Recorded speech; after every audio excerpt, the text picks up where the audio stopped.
She came home from surgery, opened the workshop door, and found 40 years of her husband's life gone down to the bare pegboard.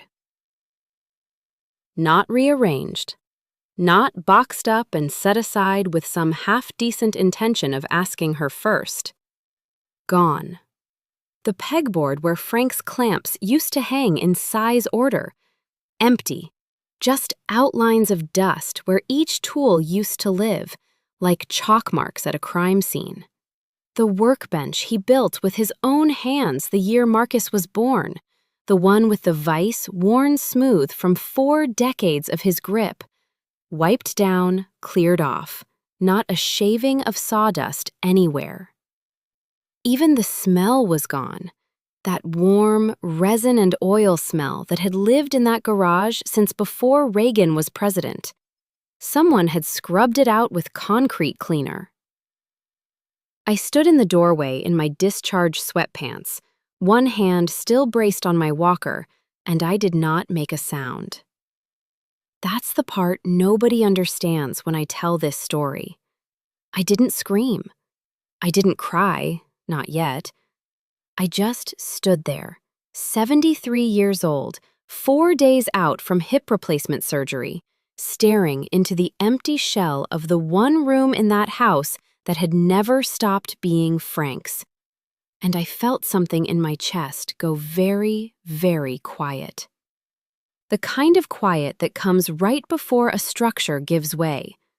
I want to tell you, before I go any further, that if you have ever stood in a doorway and watched something sacred get treated like garbage by someone who was supposed to love you, I want you to know that what happened next didn't happen because I got angry in that moment. It happened because I got calm. And calm, when it's earned the right way, is the most dangerous thing a woman my age can become. My name is Eleanor. I was married to a man named Frank Voss for 46 years, and I need you to understand who he was before I tell you what they did to what he left behind. Frank was a machinist for 31 years at a plant 2 towns over, and on weekends, and then every day after he retired, he built and restored things with his hands. Furniture, cabinetry, old hand planes he'd find at estate sales for $2 and bring back to life so beautifully that men who knew tools would stop dead in our driveway just to look at them. That workshop wasn't a garage to him, it was a chapel. He used to say that a well-kept tool was a promise you made to your own future self, that you'd still be capable, still be useful, still be building something, right up until the end. He kept that promise. He died in that workshop, actually, 14 months before the day I'm telling you about now. Heart attack, quick, no suffering, a chisel still in his hand, and a half-finished drawer pull on the bench in front of him. I found him myself.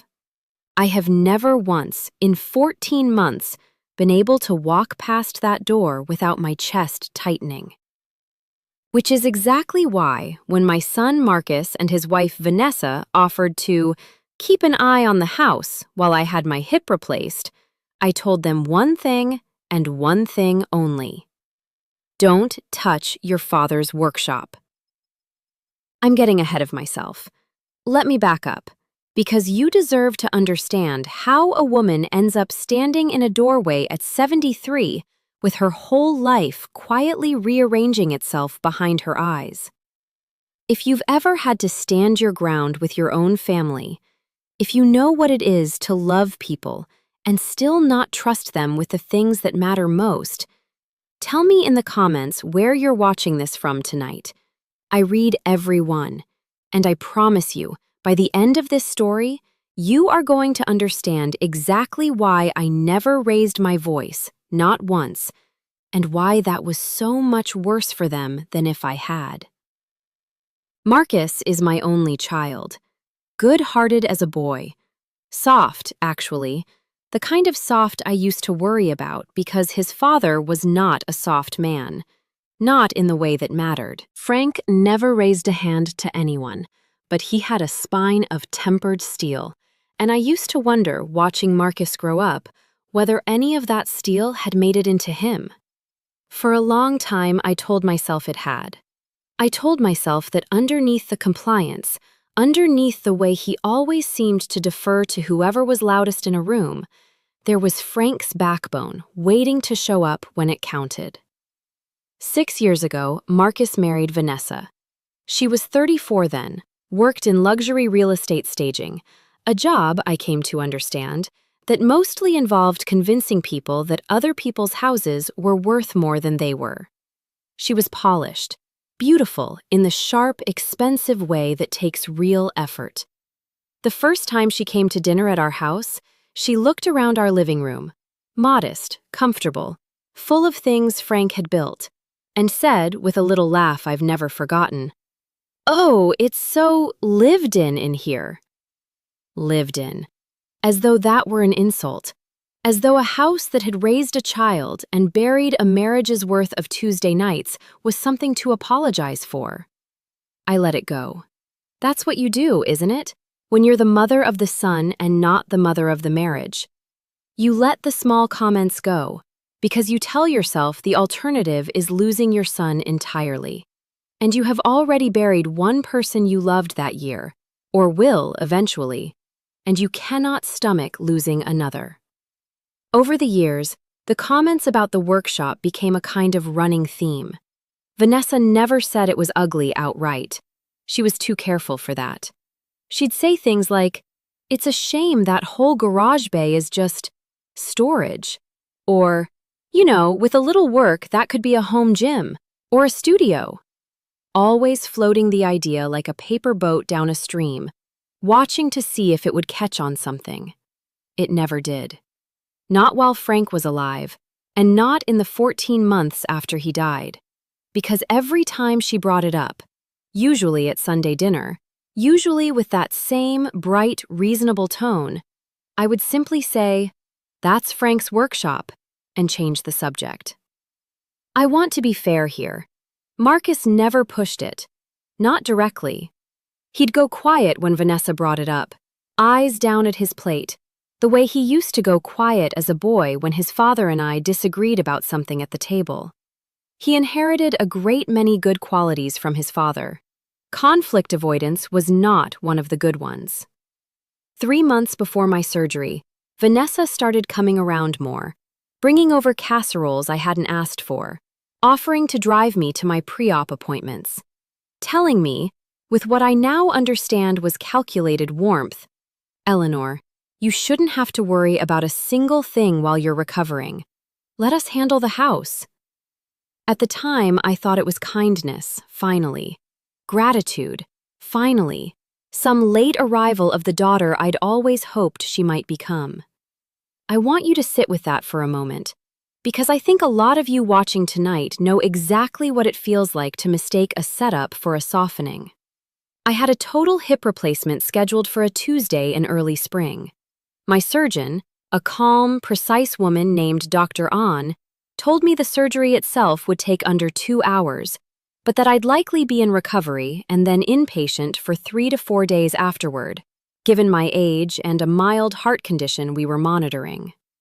Vanessa insisted, with what seemed like real concern in her voice, that Marcus and she would hold down the fort. She used that exact phrase, hold down the fort. I remember it because I remember thinking even then, in some small, unlit corner of my mind, that it was a strange thing to say about a house that wasn't under any kind of siege. It was, apparently, exactly the phrase for what she had planned. The morning of my surgery, Marcus drove me to the hospital himself. He held my hand in the pre-op room, and for just a moment, right before they wheeled me back, he looked like the boy I remembered. Scared, tender, mine. He said, "Don't worry about anything, Mom. We've got it covered." And I believed him completely, because I had raised him to be a man whose word meant something, and because on some level, I think, I still believed his father's steel had made it into him after all. I went under anesthesia at 8:52 in the morning. I remember the number because it was on the little whiteboard in the pre-op bay, and counting things has always been how I stay calm when I'm frightened. Frank used to tease me about it, said I could turn any hospital hallway into an accounting ledger if you gave me long enough. I did not know, as the anesthesia pulled me under, that 4 miles away, a rented box truck was already backing up my driveway. I want to walk you through what happened while I was unconscious, because I didn't learn the full sequence of it until much later, piece by piece, the way you learn the shape of a wound by pressing on the edges of it. But I know it now, every hour of it, and I think you should know it too, so that when I tell you what I found when I got home, you understand it wasn't an accident, and it wasn't a hasty decision made in a moment of poor judgment. It was planned. It was scheduled. It was executed with the kind of efficiency Vanessa usually reserved for staging a $4 million listing. At 9:40 that morning, while a surgeon's hands were inside my hip, Vanessa met a man named Dale Renner in my driveway. Dale ran what he advertised online as an estate clearing and resale service. A nice way of saying he was a picker, a man who made his living buying other people's histories for pennies and reselling them for dollars. Vanessa had found him through a Facebook group 2 weeks earlier. She had already sent him photographs of the workshop. She had already, according to messages I would eventually see with my own eyes, told him, quote, "It's all just old tools, nothing special. My mother-in-law's late husband's stuff. We just need the space cleared by Thursday." Just old tools, nothing special. I want you to remember those words because they matter later. Hold on to them the way I held on to them for weeks, turning them over and over, feeling the exact shape of the insult in them, before I finally found the perfect place to hand them back. By 11 that morning, while I was still in recovery, groggy, barely able to say my own name to the nurse checking my vitals, Dale Renner and 2 young men he'd brought with him had cleared the entire east wall of the workshop, the wall with Frank's hand tool collection, the wall he was proudest of in the entire house. By 1 that afternoon, they'd cleared the workbench, the cabinets, the pegboard, the drill press, the lathe, 3 tool chests, a shelving unit full of hardware sorted into labeled coffee cans that Frank had kept since 1987. All of it loaded into that box truck. All of it gone, in the space of a single afternoon, while I lay in a hospital bed with a new titanium joint and no idea, none at all, that the last physical trace of my husband's life's work was being carried out of my garage in cardboard boxes. Marcus was home that whole day. I know that now, too. He didn't help load the truck. Vanessa told him, according to what I later heard from a neighbor, that it would go faster if he just stayed out of the way. But he was there. He watched it happen through the kitchen window. He let it happen. I stayed in the hospital for 4 days. Vanessa visited once, on the 2nd day, with a bouquet of grocery store flowers and a smile so bright it should have told me something was wrong immediately. She sat by my bed and asked how I was feeling, and told me Marcus sent his love. He was just so busy with work. And then she said, I remember this so clearly because it was the last ordinary conversation I would ever have with her. "You're going to come home to such a nice surprise, Eleanor." I thought she meant flowers or a meal train. I actually thought, lying there in that hospital bed with a fresh incision and a body full of anesthesia fog, that my daughter-in-law had organized something thoughtful for my recovery. On the 4th day, Marcus picked me up from the hospital. He was quiet on the drive home. Quieter than usual, and I remember noticing it, filing it away the way you file away a strange sound in your house at night, telling yourself it's probably nothing. We pulled into the driveway a little after 2 in the afternoon. I remember the light. Early spring, that thin, pale gold light that hasn't fully warmed up yet. He helped me out of the car, got my walker set up, walked me slowly toward the front door. And I said, because 46 years of marriage to a man who lived in that workshop had trained something in me, some instinct that reached for it before I'd even reached for my own front door, I said, let me just peek in on your father's shop before I go lie down. Marcus went very still. I remember that. I remember thinking it was strange and not understanding why, not yet. I walked around the side of the house myself, leaning on that walker, moving slower than I wanted to, and I opened the side door of the workshop. And it was empty. Not messy, not disturbed. Empty and clean and swept in a way that told me this hadn't been a spontaneous decision made in a panic. Someone had planned this. Someone had executed it like a job. The concrete floor had been mopped.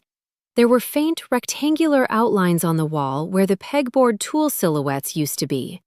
And beneath them, nothing. No tools, no workbench, no smell of cedar and machine oil. Just a bare room with 2 folding chairs stacked in the corner, and a single cardboard box sitting on the floor in the middle of it, like an apology that hadn't been thought through.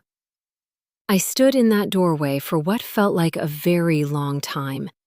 My hip ached, my legs shook, and somewhere behind me, in the driveway, I heard Vanessa's voice, cheerful, already talking before I'd even turned around. "Oh good, you found it! Isn't it amazing? We got so much space back.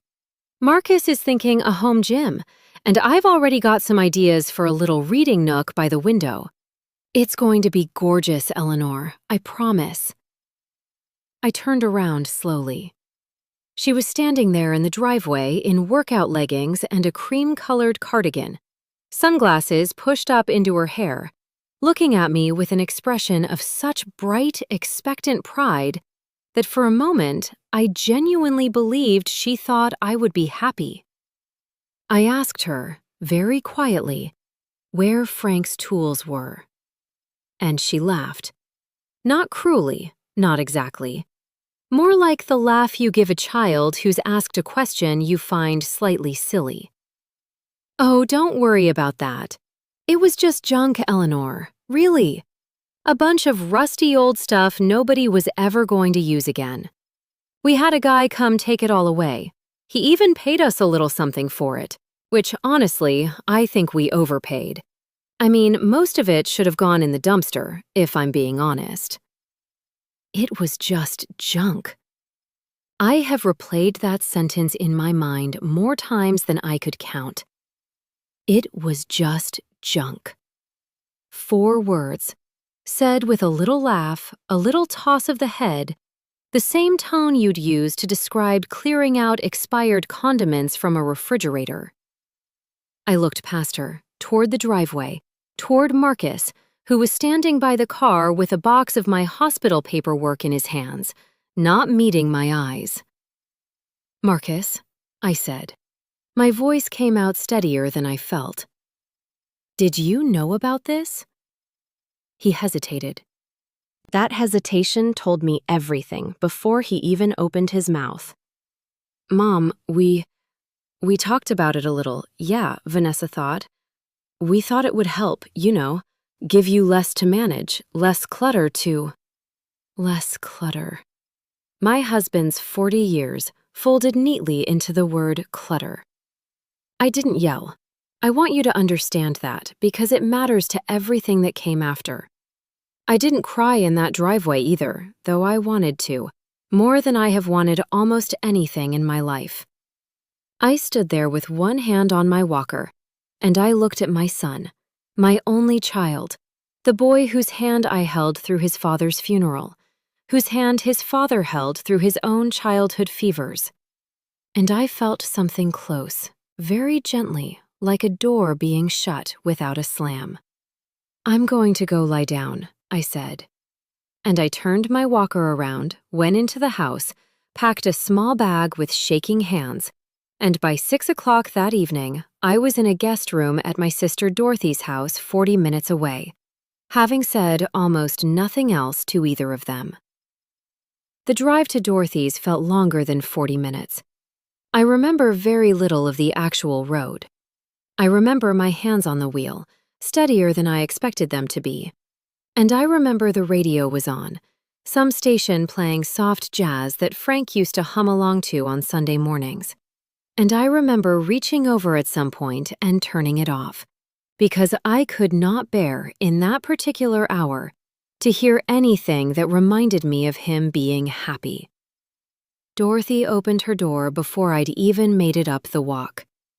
She is 4 years older than I am, sharper-tongued, the kind of sister who has never once in 77 years learned to keep an opinion to herself. And I have loved her for exactly that reason my entire life. She took one look at my face in the porch light and didn't ask a single question. She just opened the door wider and said, "Get in here," the way she used to say it when we were girls and I'd come home crying about something at school. I sat at her kitchen table while she put the kettle on, and I told her everything, start to finish, in a voice that surprised me with how level it stayed. The empty pegboard, the mopped floor, Vanessa's cheerful voice in the driveway, the 4 words. It was just junk. Dorothy set 2 mugs down so hard that tea sloshed over the rim of both of them. "She did what?" she said. Not a question, a verdict already being handed down. I repeated it for her, slower this time, and I watched my sister's face go through something I recognized, because I imagine my own face had gone through the same thing standing in that driveway a few hours earlier. Disbelief first, then a kind of dawning horror, and then, underneath both of those, a fury so quiet and so total that it didn't need to announce itself with volume. 40 years, Dorothy said finally. 40 years of that man's hands in that room. And she cleared it out while you were under anesthesia, while you couldn't even say no. That's exactly why, I said. I don't think it was an accident that she waited for surgery, Dorothy. I think she'd been waiting for an opening for a long time, and I finally gave her one. My sister looked at me for a long moment, and then she asked the question that, looking back, was really the first thread of everything that came afterward. Eleanor, how long has that woman been chipping away at you like this? Because I don't believe for 1 second this is the first time. I sat with that question longer than I meant to, because the truth was, it wasn't the first time. It was simply the loudest. I want to tell you about some of the smaller moments now, the ones I'd swallowed over 6 years without ever really naming them, because I think you need to understand the shape of the pattern before you can understand why the workshop broke something in me that 100 smaller cruelties never quite had. There was the Christmas, 3 years into their marriage, when Vanessa reorganized my kitchen while I was carving the turkey. Not helpfully, not the way a daughter-in-law might pitch in, but completely, moving spice jars I'd kept in the same order since 1987, telling me afterward, brightly, that she'd just made it a little more functional. I found paprika where the cinnamon used to live for 2 years after that. I never said anything. I simply learned where things had gone. There was the time, the spring after Frank's first minor heart scare, 3 years before he died, a warning we didn't fully heed, when Vanessa suggested, at a family dinner, in front of Marcus and Lily and Caleb, that perhaps it was time to think about downsizing, that a big house and a big yard and a whole extra garage bay were a lot for 2 people our age to keep up. Frank had gone very quiet at that dinner. He hadn't argued with her. He simply excused himself and went out to the workshop, and I found him an hour later sanding a piece of wood that didn't need any more sanding, working through something he never once said out loud. I think now that he understood something about her long before I let myself admit it. Frank was not a man who spoke ill of family easily. He'd been raised by a mother who believed you kept unkind opinions to yourself unless silence would cause actual harm. But I remember the night of that dinner, lying in bed beside him saying only one sentence about it. "That girl looks at everything we own like it's real estate waiting to be listed." I laughed it off at the time. I told him he was being unfair, that Vanessa just had a practical mind, that it came from her career. He didn't argue with me. He just said, maybe, in the tone of a man who knows better than to keep pressing a point his wife isn't ready to hear. There was the birthday, my 70th, 3 years ago now, when Vanessa organized what she called a surprise celebration at a restaurant downtown and made a toast in front of 20-some guests, most of them her friends rather than mine, in which she referred to me, smiling the whole time, as the most delightfully old-fashioned woman I know. Everyone laughed. I laughed too, because that is what you do at your own birthday party, isn't it? You make yourself small and agreeable so that nobody else has to feel the discomfort of the moment. Frank hadn't laughed. I remember that specifically because it was rare enough to notice. He'd simply reached over under the table and taken my hand and held it, tight, for the rest of the toast. I think about that gesture often now. I think he was trying to tell me something he didn't yet have the words for. There was, closer to the end, in the last 6 months of his life, a conversation I only fully understood in hindsight.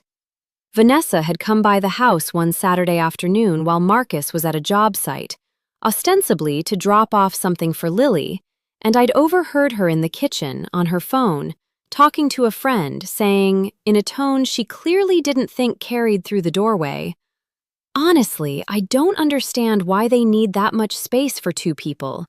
It's basically a museum in there, all his little wood shavings everywhere." I stood very still in the hallway that day, a laundry basket in my arms, and I said nothing. I put the basket down eventually and folded towels for 20 minutes with my jaw clenched so tight it ached that night. I never told Frank about that particular conversation.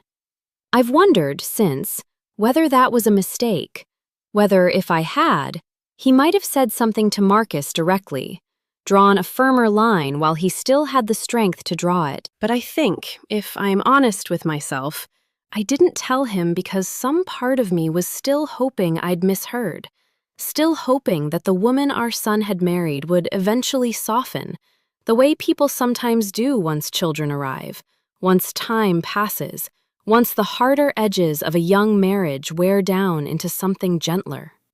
She never softened. I understand that now, with a clarity I didn't have while I was still hoping otherwise. Sitting at Dorothy's kitchen table that first night, telling her all of this, piece by piece, I felt something shift in the way I understood my own history. I had spent 6 years collecting small, sharp little moments and calling each one, individually, not a big deal. A comment here, a joke there, a kitchen rearranged, a birthday toast, an overheard phone call. None of them, on their own, seemed worth the cost of a confrontation. And that, I came to understand that night, staring into a mug of tea gone lukewarm in my hands, was precisely the strategy, whether Vanessa had ever consciously named it to herself or not. Nothing large enough to fight over. Everything large enough, over time, to erode. "She's been doing this for years," I said out loud, mostly to myself, and Dorothy nodded slowly across the table. "I know," my sister said. "I've watched it happen at every holiday for 6 years, Eleanor. I kept waiting for you to see it." "I saw it," I admitted. "I just kept deciding it wasn't worth losing my son over." Dorothy reached across the table and took my hand, the same way Frank used to, and she said something I have carried with me every day since. Losing your son isn't what happens when you finally stand up for yourself, Eleanor. Losing your son is what happens if you stay quiet long enough that he forgets you're a person who's allowed to. I didn't sleep much that first night at Dorothy's. I lay in her guest room, staring at a ceiling that wasn't mine, my new hip aching against sheets that smelled like a stranger's fabric softener, and I thought about Frank. I thought about the last morning of his life, actually. A morning I hadn't let myself revisit in any real detail in 14 months because it hurt too much to hold it directly. He'd gotten up early that day, the way he always did, made coffee, and gone out to the workshop before I'd even finished my first cup. I remember he kissed the top of my head on his way out the kitchen door, said something about wanting to finish a drawer pull before lunch, and I remember thinking, in the ordinary, unremarkable way you think things on ordinary mornings, that I'd join him out there in a little while, bring him a second cup of coffee, sit on the old stool by the window and watch him work the way I'd done 1,000 times over 46 years. I found him 2 hours later. The coffee I'd brought out for him went cold on the workbench beside his hand. I have never told anyone, not even Dorothy, not even Marcus, what it felt like in the days after that. How the workshop became, almost immediately, the one place in the house I could still feel him. Not his side of the bed, which felt unbearably empty. Not his closet, which I couldn't open for 8 months. The workshop. Because in there, everything was still exactly as he'd left it. His reading glasses on the shelf by the window. A pencil behind where his ear would have been, if I let myself imagine him standing there. The particular, specific order he kept his chisels in, an order that made no sense to anyone but him, and that I had memorized anyway over 4 decades, simply from watching him reach for them without looking. That is what they cleared out while I was unconscious on an operating table. Not clutter, not junk. The last room in the world where my husband still, in some small and irrational and entirely necessary way, felt alive. Lying in Dorothy's guest room that night, I understood something with total clarity for the first time since I'd stood in that empty doorway. This was never really about tools or space or a home gym Vanessa wanted to build. This was about a woman who had spent 6 years treating everything that didn't serve her own vision of a life as disposable, and who had finally, simply, run out of patience waiting for permission to dispose of the one thing standing most stubbornly in her way. I did not fall asleep angry that night. I fell asleep, somewhere near 3 in the morning, feeling something far more dangerous than anger. I fell asleep feeling entirely, finally, done with pretending I hadn't noticed. That's the part they didn't understand. That's the part that terrified them more than any amount of shouting could have. I didn't fight. I didn't accuse. I simply left, quiet as smoke. And behind that quiet, something in me had already started to move. I need to tell you about the box. I mentioned it, one cardboard box left in the middle of that empty workshop floor like a half-hearted afterthought. I went back for it 3 days later, once I was steady enough to drive myself, once Dorothy had stopped hovering over me every time I stood up.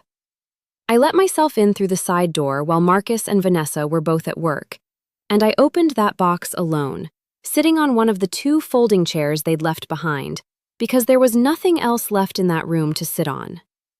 Inside were the things Vanessa apparently judged too sentimental or too worthless to sell. A coffee mug that said, "World's Okayest Handyman," a gift from Marcus as a teenager, the kind of joke that used to make Frank laugh so hard he'd have to sit down.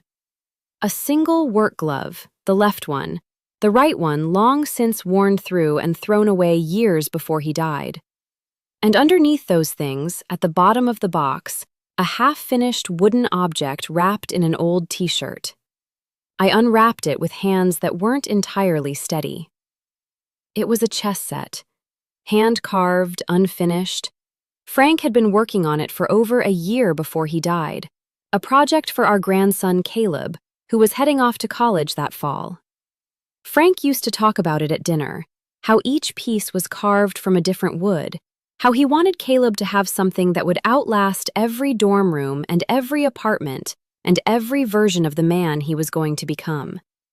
12 pieces finished, 20 still rough blanks, waiting for a hand that would never pick up a knife again.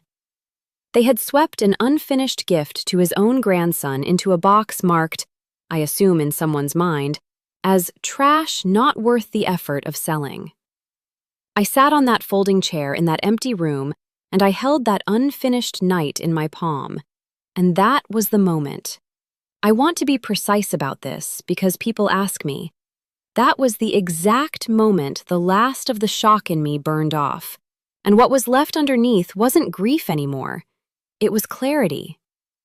Because sitting there, turning that half-carved knight over in my fingers, I remembered something. Something I hadn't thought about in 3 years, tucked away in a filing cabinet in my own home office, in a blue folder Frank used to call, with a little private smile, the insurance policy nobody hopes to need. 3 years before he died, a man came to our house. His name was Elliot Whitfield, a specialist appraiser Frank had found through an antique tool collectors association he'd quietly belonged to for over a decade. A hobby he never made a big show of, because Frank was not a man who liked to be seen as showing off, even about the things he was proudest of. Mr. Whitfield spent an entire Saturday in that workshop. He examined every plane, every saw, every chisel, cataloging them by maker and year and condition, taking photographs, cross-referencing serial numbers against auction records.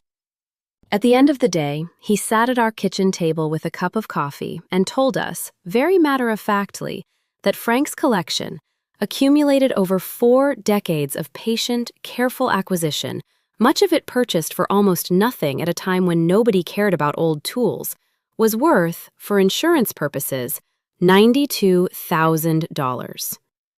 $92,000. I remember Frank's face when Mr. Whitfield said the number. Not greedy pride, nothing like that. Just a quiet, private satisfaction. The look of a man who had spent his whole life being told his hobby was a waste of garage space, finally holding proof otherwise. We updated our homeowner's policy that year with a specific rider for the collection.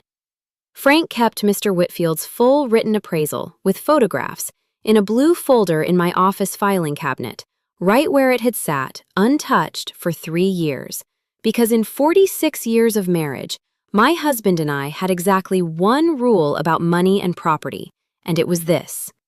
Nothing that mattered got decided without both of us in the room. Vanessa had called it junk. A man had come and appraised it, line by line, at $92,000, and my daughter-in-law had sold the entire collection to a picker in a single afternoon for, I would learn this number later, and it would take my breath away all over again, $600. $600. For $92,000 of my husband's life. I sat in that empty workshop for a long time after that, the unfinished knight still in my hand, and I did not cry, and I did not call Marcus, and I did not drive to their house and demand an explanation. I want you to understand why, because I think this is the piece of the story that matters most to every woman watching this who has ever been dismissed, underestimated, or quietly erased by people who assumed her softness meant she had no spine underneath it. I didn't say anything, because saying something in that moment would have given them the chance to explain it away, to apologize just enough to make me feel guilty for being angry, to turn my grief into their inconvenience. Instead, I did the thing Frank always used to say I was better at than anyone he'd ever known. I went quiet, and I went to work. I stayed with my sister Dorothy for the better part of 3 weeks while my hip healed, and during that time, I did not speak to Marcus more than a handful of times, Short, polite, entirely uninformative phone calls in which he asked how I was feeling, and I told him I was healing well, and neither of us mentioned the workshop at all. He seemed, if anything, relieved by my silence. I imagine he told Vanessa I was coming around. I imagine they told each other, over dinner in their newly gutted garage-turned-home gym, that Mom just needed a little time, that she'd get over it, that it really was, in the end, just old tools. They had no idea what I was doing with that time. The first few days at Dorothy's settled into a strange, suspended rhythm. Physical therapy twice that week. A young therapist named Grace who came to Dorothy's living room and put me through slow, careful exercises for my new hip, while my sister hovered in the kitchen doorway pretending not to watch. Grace kept remarking, cheerfully, that my range of motion was ahead of schedule for a woman my age, and I remember thinking, privately, that grief and fury together apparently make for excellent physical therapy motivation, though I never said that out loud to her. The second night was harder than the first. Dorothy had gone to bed early, exhausted from fussing over me all day, and I lay awake in her guest room listening to the house settle around me, an unfamiliar house making unfamiliar sounds, and I found myself crying quietly into a pillow that didn't smell like home, the way I hadn't let myself cry since the driveway. I want to tell you what I was actually grieving that night, because it wasn't only the tools. It was the version of my life I had been quietly telling myself still existed. The version where my son's marriage was simply going through an adjustment period, where Vanessa's small comments over the years were nothing more than a different generation's bluntness, where the family I had built with Frank was still, underneath whatever friction existed on the surface, fundamentally intact and fundamentally safe. That version of my life had been dying slowly for years, I think. But it took an empty pegboard to finally kill it outright. And grieving a belief you've held for 6 years turns out to hurt in ways that are hard to explain to anyone who hasn't lived through it. Dorothy found me the next morning at the kitchen table before sunrise, wrapped in one of her old cardigans, staring at nothing in particular over a cup of coffee I hadn't touched. She didn't ask if I was all right. She had asked that question enough times in the past 2 days to know it wasn't especially useful. Instead, she sat down across from me, poured herself a cup, and said, "Tell me about the day he built that workbench." It was such an unexpected question that I actually laughed, a small, surprised sound I hadn't made in days. "You remember that?" "I remember you calling me, absolutely thrilled, going on for 20 minutes about how your husband had built himself a workbench with his own 2 hands," Dorothy said. "You were so proud of him. I want to hear it again." So I told her. Frank had been 31 years old that spring, still new to the machinist job at the plant, and we'd just bought the house. The same house I still lived in now. The house with the garage that would eventually become his workshop. He didn't have money for a proper bench that first year, so he built one himself out of scrap lumber from a construction site down the road, working every evening after his shift for nearly 3 weeks, cutting and sanding and joining it together by lamplight because we didn't yet have proper wiring run out to the garage. I remembered standing in the doorway one of those evenings, 7 months pregnant with Marcus, watching him work, and asking him why he didn't just buy one, the way other men did. And I remembered exactly what he said, because I had repeated it to myself so many times over the years that it had become something closer to scripture than memory. He said, "Because a bench you build yourself teaches you something a bench you buy never will. It teaches you exactly how much weight it can hold, because you're the one who decided how much weight to give it." I hadn't thought about that sentence in years, but sitting in Dorothy's kitchen that morning, I understood it in an entirely new way. Frank had built that bench to hold weight he decided on, with his own hands, according to his own judgment. He had never once let anyone else determine what that workshop, or that bench, or any of it was worth. And here I was, 60-some years later, finally learning to do the same thing with the rest of my life. Dorothy listened to the whole story without interrupting, the way she rarely did about anything. And when I finished, she reached across the table and covered my hand with hers. "That man built you a foundation, Eleanor," she said. "Whatever else happens with Marcus and that wife of his, nobody can take that away from you. You still know how much weight you can hold. I think you're about to remind everybody else of it, too." I didn't feel ready to laugh about anything that week, but something in the way she said it, so matter-of-fact, so entirely certain, loosened something tight in my chest that had been sitting there since the moment I opened that workshop door. I spent the rest of that morning doing something I hadn't done in 14 months. I went through the small box of photographs Dorothy kept of our family, the ones from decades back, and found 3 or 4 of Frank in that workshop at different ages.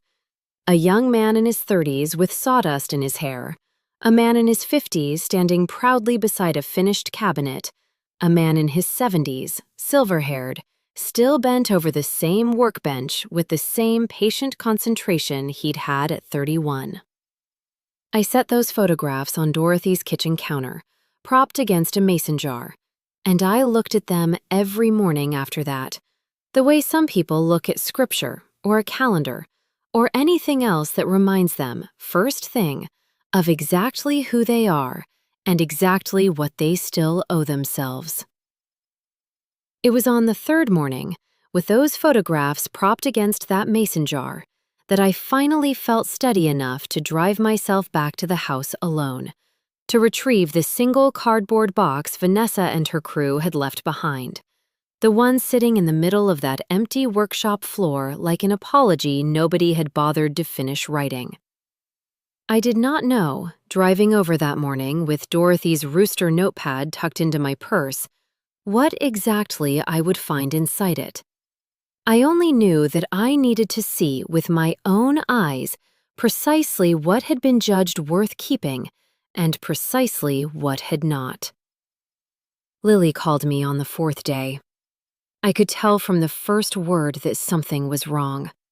Her voice had that thin, careful quality it used to get as a little girl, right before she admitted to breaking something. "Grandma," she said, "is it true? Mom cleared out the whole workshop while you were in surgery?" I asked her how she'd heard.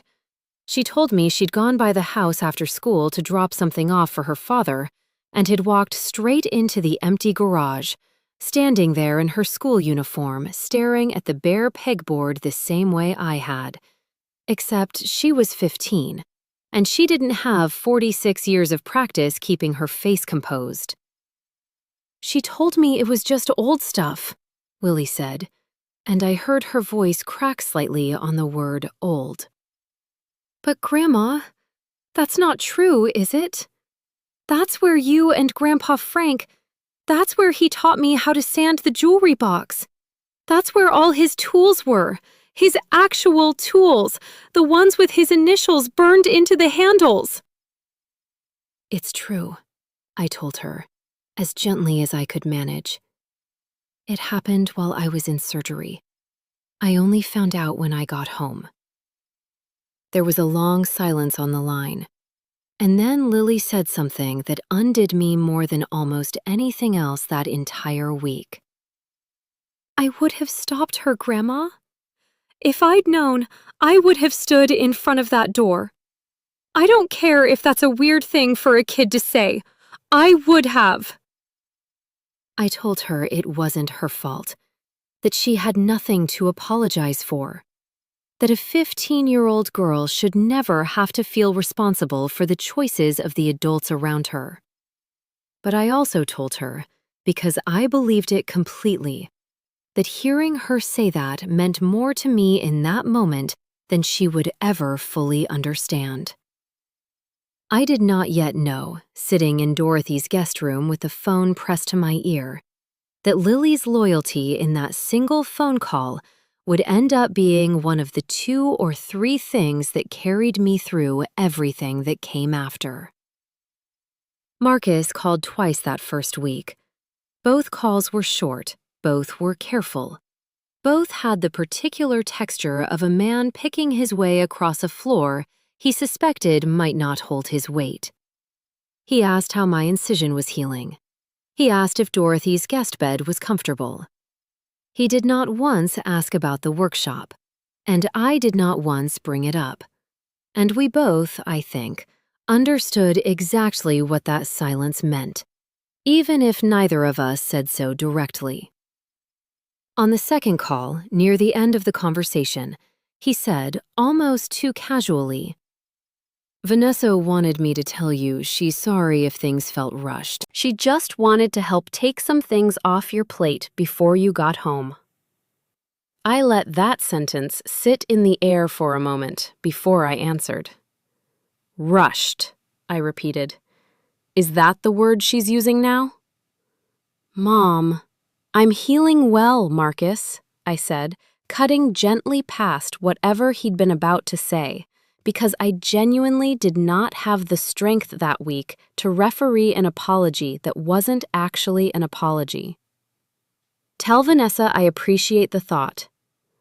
I hung up the phone and sat very still in Dorothy's guest room for a long time afterward, turning that word over in my mind. Rushed. As though what had happened was a matter of poor timing, an overeager decluttering project that had simply gotten ahead of itself, rather than a calculated decision made specifically to exploit the one window in which I would be physically incapable of stopping it. 3 days later, a large gift basket arrived at Dorothy's front door, delivered by a courier, wrapped in cellophane with a bow the exact shade of Vanessa's favorite blush pink.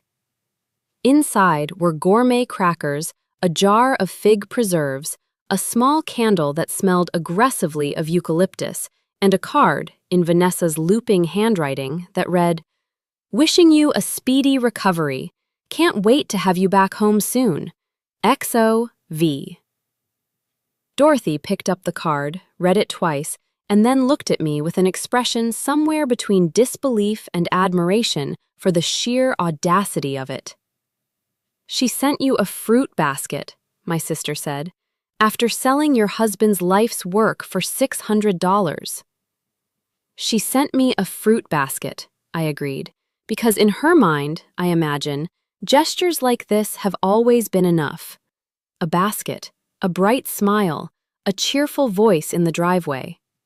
I think Vanessa has spent her whole adult life discovering that most people, faced with enough polish and enough confidence, simply decide it's easier to let things go than to make a scene. I did not respond to the basket. I did not send a thank you text, did not call to acknowledge it, did not do any of the small automatic courtesies that had defined the last 6 years of my relationship with my daughter-in-law. I simply left it on Dorothy's kitchen counter, and 3 days later, when the eucalyptus candle had burned down to nothing and the crackers had gone stale, Dorothy quietly threw the whole thing away without either of us saying a word about it. It was somewhere in that same stretch of days, lying awake at 2 or 3 in the morning the way I had taken to doing since the surgery, that I started noticing something about myself that surprised me. I was not spending those sleepless hours crying anymore, not the way I had the first 2 nights. I was making lists, mental ones at first, and then, by the end of that first week, actual lists, written on the notepad Dorothy kept by her kitchen phone, the kind with a cartoon rooster printed at the top that she'd had for as long as I could remember. I wrote down everything I could recall about the tools Frank had owned, working backward from memory, trying to reconstruct in my mind exactly what had been on that pegboard, exactly what had sat in each of those 3 tool chests, because some instinct in me, some part of Frank's own methodical nature that I suppose I had absorbed simply from proximity over 46 years, understood that if I was ever going to have any hope of recovering what had been taken, I would need to know precisely what to look for. I also, during that same stretch of nights, found myself thinking, for the first time in a long while, about the automatic transfer. I want to explain something here, because it matters to everything that happened later, and because I think it's important you understand that this particular thought did not arrive as some grand strategic realization. It arrived, instead, the way most important realizations do in real life, quietly, almost sideways, while I was thinking about something else entirely.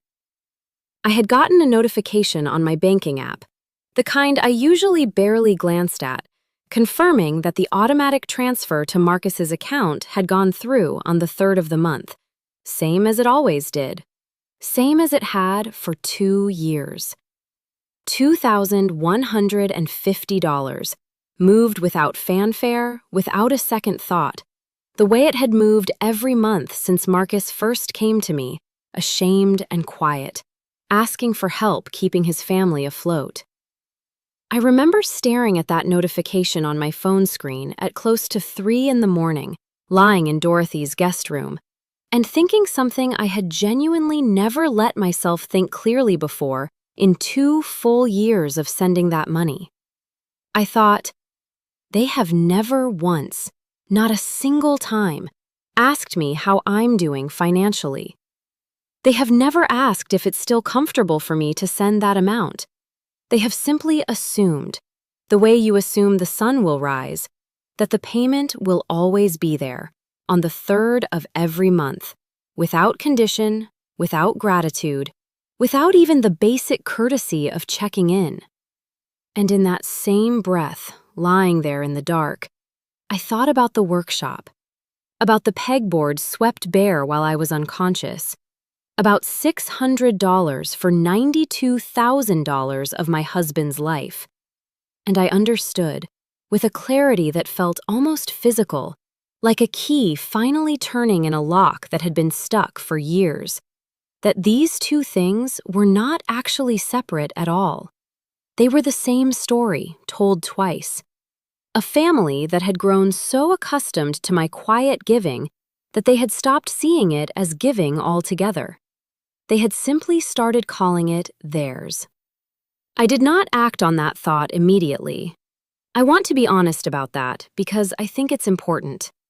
I did not, in that moment, decide to stop the transfer or call Diane Cho or do anything at all beyond simply lying there in the dark, letting the realization settle into me the way cold water settles into a stone left out overnight, slowly, completely, until there was no part of me left untouched by it. But I did write one more thing on Dorothy's rooster notepad that night, beneath the growing list of Frank's missing tools. I wrote, in small, careful letters, a single word, and I underlined it twice. Ledger. Because somewhere in that long, sleepless night, I had started to understand that if I was going to reclaim anything at all, the tools, my dignity, the quiet respect I had spent 6 years slowly surrendering without ever quite noticing I was doing it, I was going to need more than grief. I was going to need documentation.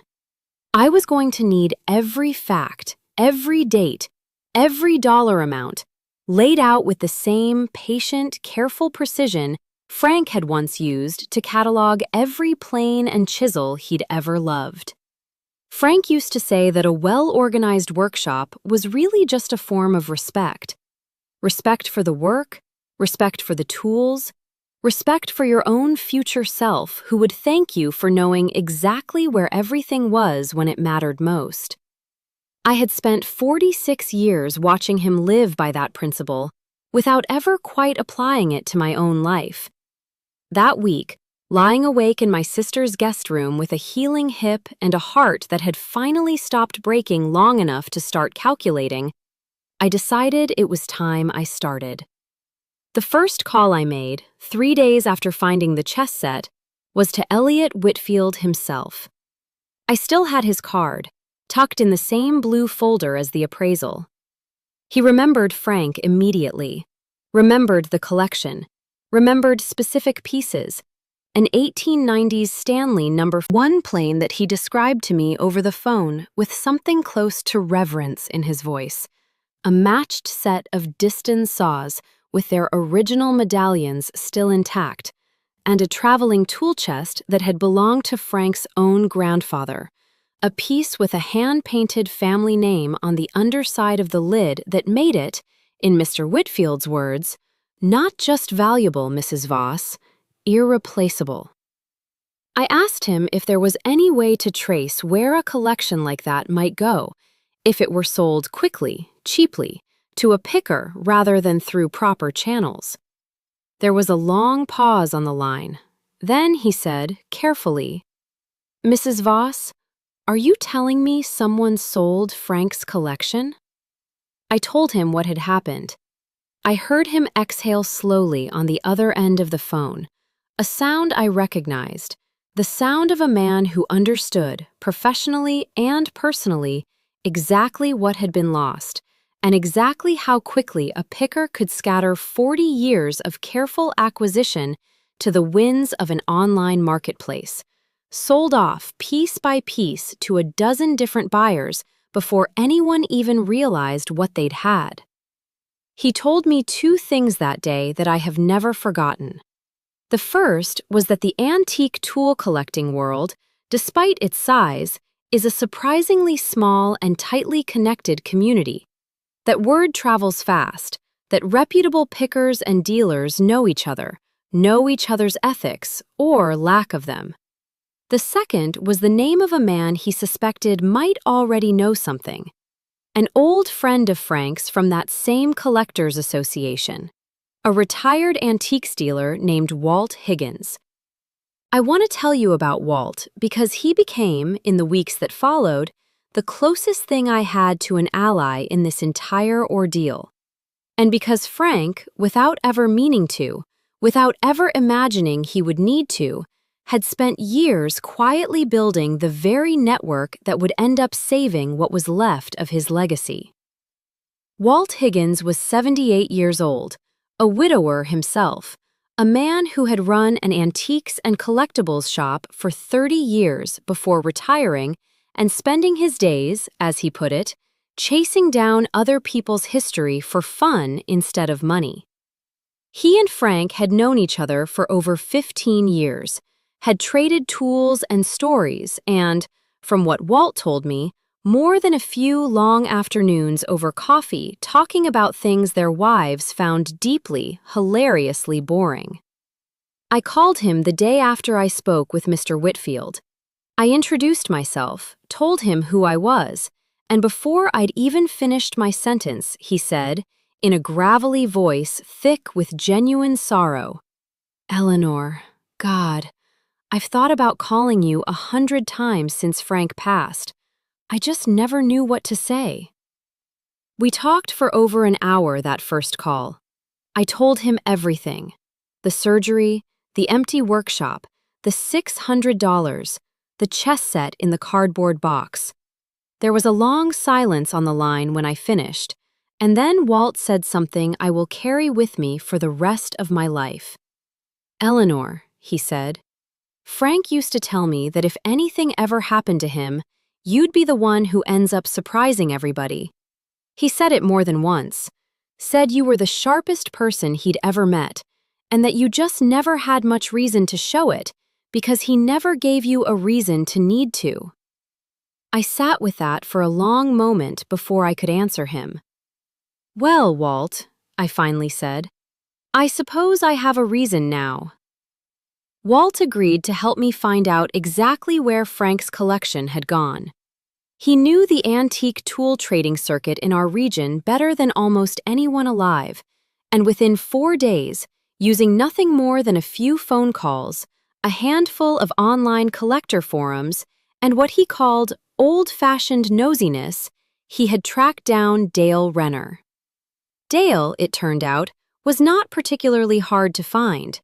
He wasn't sophisticated. He was a man who bought cheap and sold fast, moving quantity over quality, posting entire lots on Facebook Marketplace and local buy-sell groups within days of acquiring them, usually before he'd even properly identified what he had, which, as it happened, worked entirely in my favor.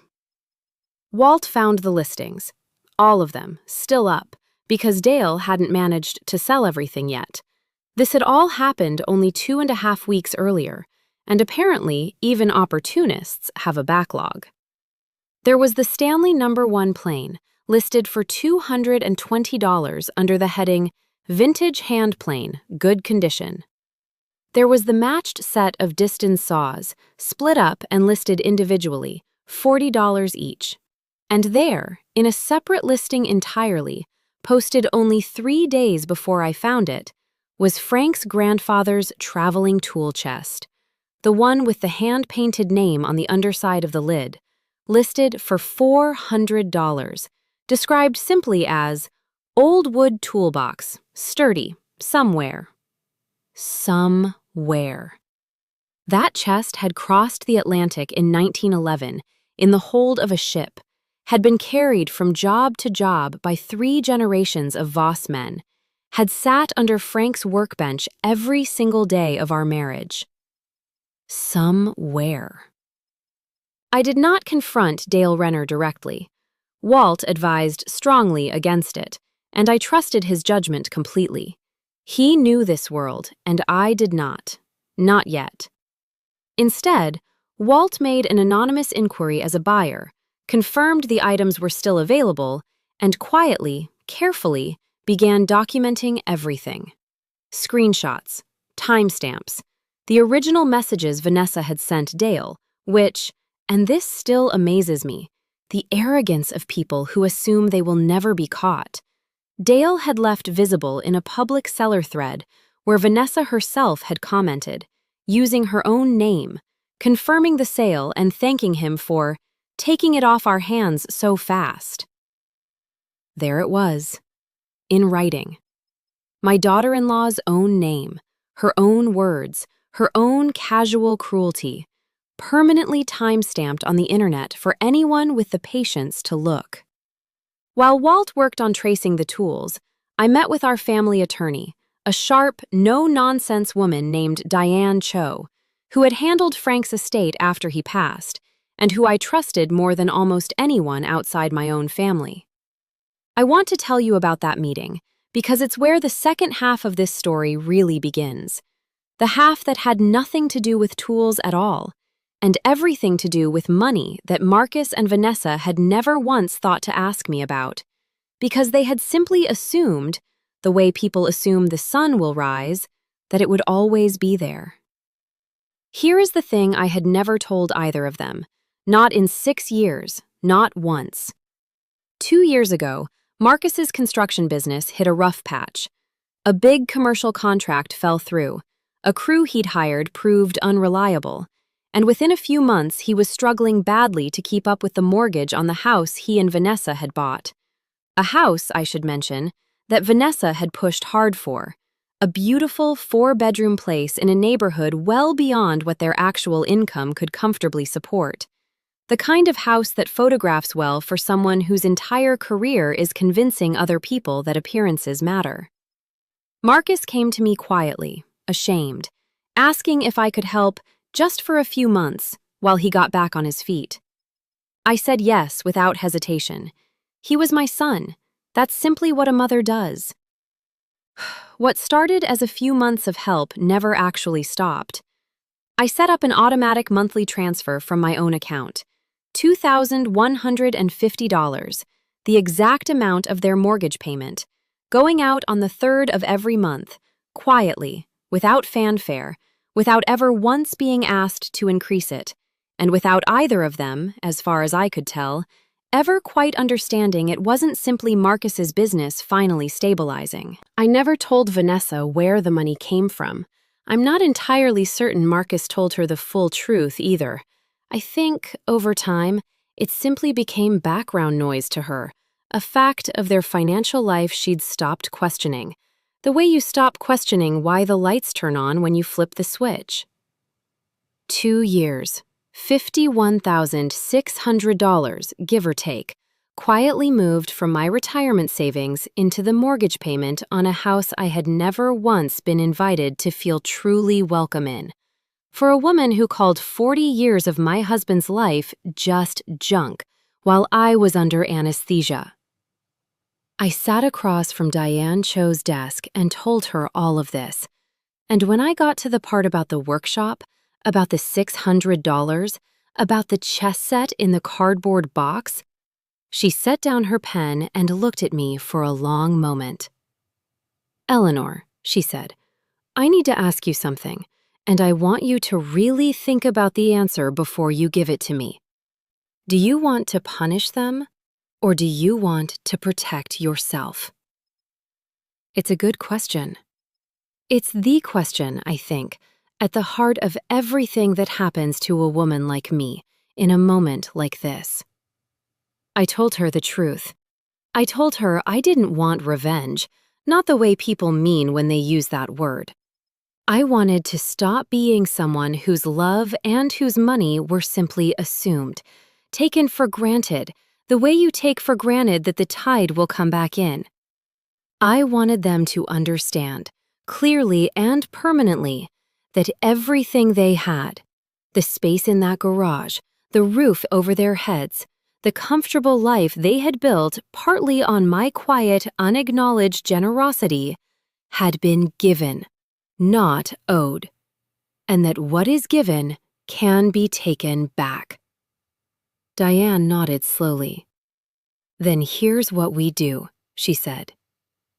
Over the following 3 weeks, while I stayed at Dorothy's and continued my recovery, 3 things happened, quietly, in parallel, none of them visible to Marcus or Vanessa, who by all accounts had settled comfortably into the belief that the whole ugly business had simply blown over.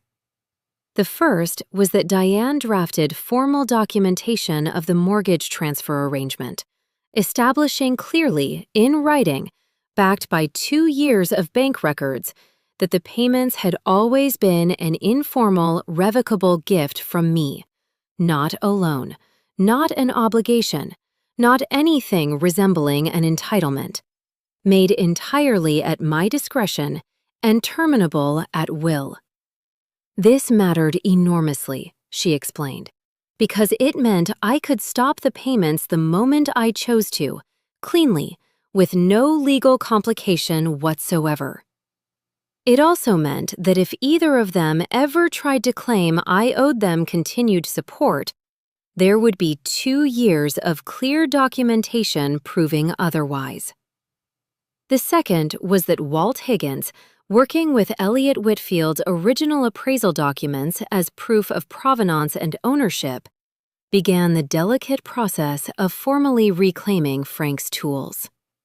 Here was the piece of law that mattered most, and Diane explained it to me carefully, because I needed to understand it before I did anything else.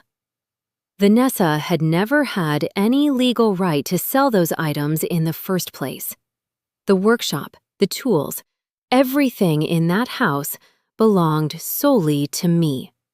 Frank's estate had passed entirely to me upon his death, clean and uncontested, all of it documented in probate. Vanessa hadn't sold junk she was entitled to clear out. She had sold property that was not hers, without consent, without authority, without so much as asking. In the eyes of the law, what Vanessa had done had a name, and it wasn't decluttering. It was conversion, the unauthorized sale of another person's property. Diane was very clear that we likely wouldn't pursue criminal charges. That wasn't the goal, and frankly, dragging Marcus's wife through a courtroom would have hurt my son and my grandchildren more than it would have satisfied me. But the threat of it, documented and real, backed by an attorney and a paper trail, gave us enormous leverage in getting the tools back. Leverage Walt used, calmly and precisely, in his conversations with Dale Renner, who, faced with the possibility of being named in a formal legal claim over stolen property he'd unknowingly resold, became remarkably, almost comically, cooperative. I want to tell you exactly how Walt did it, because I think the mechanics of it matter, because so much of what happened in those 3 weeks looked, from the outside, like an old man making a few phone calls, when in truth it was one of the most patient, precise pieces of work I had ever watched anyone do. Walt drove out to meet Dale Renner in person on a Wednesday morning at a diner 2 towns over, a place with vinyl booths and a coffee pot that never seemed to leave the table. He didn't bring a lawyer. He didn't bring documents, not at first. He told me afterward that the first rule of getting something back from a man like Dale was never to come in swinging. You came in curious. You came in friendly. You let him talk himself into a corner before you ever showed him the walls. I told him I was a collector, Walt said, recounting it to me over the phone that evening, his gravelly voice carrying that particular satisfaction of a man who still, at 78, enjoyed being good at something. Told him I'd heard through the grapevine he'd picked up some old woodworking tools recently. Asked if he had anything left worth looking at. Fella lit up like a Christmas tree. Started telling me all about this great little haul he got off some daughter-in-law who wanted her mother-in-law's garage cleared out fast. Didn't even blink saying it, proud of himself. I sat with that for a moment, proud of himself, as though stripping a widow's home while she lay unconscious in a hospital bed were some clever piece of business rather than the theft it actually was. Walt let Dale talk for the better part of an hour, he told me, nursing a single cup of coffee, nodding along, asking easy, unthreatening questions. What else was in the lot? Had he sold much of it yet? Did he still have the paperwork from the sale? Dale, flattered by the attention of someone who seemed to genuinely respect his little enterprise, answered almost everything. He still had 11 pieces sitting in a storage unit off Route 9. He'd already sold 3, the distance saws, individually, to a buyer 2 counties over, and a smaller brace and bit set to someone he couldn't quite remember, some woman who'd messaged him through the Marketplace app and picked it up in a parking lot for cash. And the tool chest, Frank's grandfather's tool chest, the one that had crossed an ocean in 1911, the one with the family name hand-painted on the underside of the lid. Dale told Walt, without a flicker of hesitation, that he'd already flipped it, sold it 4 days earlier to a private collector out of state, a man named Preston Callahan, who ran a small but well-regarded museum of American trade tools out of a converted barn nearly 300 miles away. $400 for the chest. Callahan had paid Dale $1,100 for it, sight almost unseen, based on 2 blurry cell phone photographs. I remember exactly where I was standing when Walt told me that. In Dorothy's kitchen, one hand braced on the counter, the phone pressed hard against my ear, feeling something in my chest drop the way a stair drops out from under you in the dark. 300 miles. A museum. A man who had no idea, and likely no reason to care, that the chest he'd just acquired was not simply vintage and sturdy, but the last physical thread connecting 3 generations of my husband's family. "Don't panic yet, Eleanor," Walt told me, and I could hear, even through the phone, the calm of a man who had spent 30 years chasing down exactly this kind of loss for other people, and who understood, in a way I did not yet, that panic was the one thing that never got anything back. Reputable collectors care about provenance. They care about it a great deal, actually, more than most people realize. If Callahan's museum is what it claims to be, he is not going to want to be the man holding stolen family property once somebody can prove it's stolen family property. That's not good for a museum's reputation. That's the kind of thing that makes headlines nobody wants. It took Walt 3 days to reach Preston Callahan directly. The man was traveling for an acquisition trip when Walt first called, and Walt, patient as ever, simply left a polite, detailed voicemail and waited.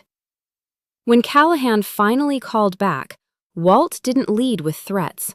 He led with the truth, laid out plainly, the way you'd explain something to a reasonable man you assumed wanted to do the right thing once he understood the facts. He explained who Frank Voss had been. He explained the chest's history, the hand-painted name, the ocean crossing, the appraisal Elliot Whitfield had done 3 years earlier documenting its provenance in detail, complete with photographs of that exact painted lettering under the lid. And then he explained, carefully, that the chest had been sold without the knowledge or consent of its rightful owner, while that owner was recovering from major surgery, by a family member who had no legal authority to sell it at all. There was a long silence on the line, Walt told me. And then Preston Callahan said something that, when Walt repeated it to me, made me sit down at Dorothy's kitchen table and put a hand over my mouth. He said, "Mr. Higgins, I did not build this collection by keeping things that don't belong to me. Send me the appraisal documents. If everything checks out the way you're describing it, I'll ship the chest back myself, at my own expense, and I'll be having a very different conversation with the man who sold it to me." I cried a little when Walt told me that, not from grief this time, from something closer to relief. The particular, specific relief of discovering that there were still people in the world, strangers with no obligation to me at all, who understood instinctively what my own daughter-in-law had refused to. Elliot Whitfield emailed the full appraisal packet to Callahan that same afternoon. Photographs, provenance notes, serial numbers, everything he'd documented 3 years earlier in our kitchen, while Frank sat there with quiet, private pride. 4 days later, a box arrived at Dorothy's front door, insured, carefully packed, and inside it, wrapped in moving blankets exactly the way I imagine Frank himself would have wrapped it, was his grandfather's traveling tool chest, the painted family name still visible under the lid, entirely undamaged. I sat on Dorothy's living room floor with that chest in front of me for a long time before I could bring myself to open it. When I finally did, I found, tucked inside on top of the tools, a short, handwritten note from Preston Callahan himself. It read simply, "Mrs. Voss, I am sorry for what was done to your husband's legacy. Objects like this only mean something because of the hands that shaped them and the people who loved those hands. I hope this finds its way back to where it belongs. With respect, P. Callahan." I have kept that note. I keep it still, tucked into the same blue folder as Elliot Whitfield's original appraisal, because I think it says something important about the difference between people who understand what things are worth and people who only ever ask what things are worth. The distance saws proved harder. The buyer who'd purchased them, a man who collected exclusively for resale rather than appreciation, initially refused to discuss returning them at all, until Diane Cho sent a short, formal letter on her firm's letterhead explaining the circumstances and the legal theory of conversion in plain, unambiguous terms. He returned them within the week, along with a curt note insisting he'd had no idea, which I have my doubts about, but which, in the end, mattered less to me than simply getting Frank's saws home. The brace and bit set, sold for cash to a stranger in a parking lot, we never recovered. Walt searched for weeks, quietly, using what description Dale could offer, but the woman who'd bought it had paid in cash, left no name, no contact information, nothing to trace. I want to be honest with you about that, because I think it matters. This story does not end with every single piece of my husband's life restored to me. Some of it is simply gone, the way some things, once lost, simply stay lost, no matter how much love or effort or money you throw after them. I have made a kind of peace with that loss that I do not entirely expect you to understand unless you have lost something similar yourself. I still think about that brace and bit set sometimes, wonder whose hands are using it now, whether they have any idea at all what it once meant to the man who owned it. But 13 of the 14 most significant pieces came home to me in those 3 weeks. 13, out of what had felt, standing in that empty doorway weeks earlier, like a total and irreversible loss. Walt liked to remind me, whenever I got quiet thinking about the one that never came back, that 13 out of 14 was not a small victory. It was, in his words, about as complete a recovery as anyone in this business ever sees, and a hell of a lot more than most people would have managed in a lifetime, let alone 3 weeks. While Walt worked the tools, Diane Cho worked the paperwork. And I want to tell you about one particular afternoon in her office, because it was the moment the second half of this story, the half that had nothing to do with wood and steel and everything to do with money, truly began to take its final shape. I sat across from her desk on a gray Tuesday afternoon, 11 days after I'd first walked into that empty workshop, and she slid a folder across the desk toward me. Inside were copies of every bank statement documenting the mortgage transfers, going back the full 24 months, along with a one-page memorandum she'd drafted summarizing the arrangement in plain legal language, an informal, revocable financial gift made at the sole discretion of the grantor, terminable without notice or cause. I want you to read this carefully before you decide anything, Diane told me, folding her hands on the desk. Because once you sign off on this documentation, Eleanor, you are giving yourself the clean, legal right to stop that transfer the instant you choose to. No court in the country would ever say you owed them a single additional payment. But I also want you to understand what that means for your son's household, practically speaking, the day you do it. I read through every page. I thought about the empty pegboard. I thought about $600 for $92,000 of my husband's life.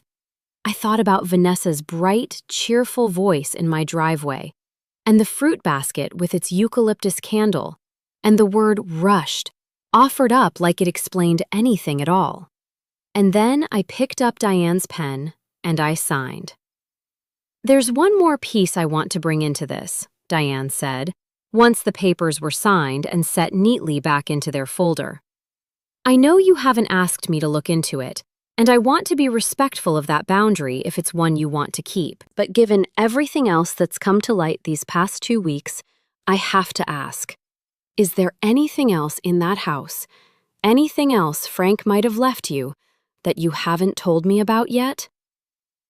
I thought about the flagstone Frank had shown me years earlier, half joking, half serious, tucked beneath where his workbench used to stand. I hadn't thought about it once since the day I found that empty room. I had been so consumed by tools, by appraisals, by mortgage statements, that I had entirely forgotten the one place in that workshop I had never actually checked. "There might be," I told her slowly. "I need to go back to the house." The third thing that happened in those 3 weeks was the quietest, and in some ways, the most important. I found a small, weathered flagstone set into the concrete floor of Frank's workshop, tucked beneath where his workbench used to stand. A stone he had shown me himself years ago, half joking, half serious, the way men sometimes are about the things that matter most to them.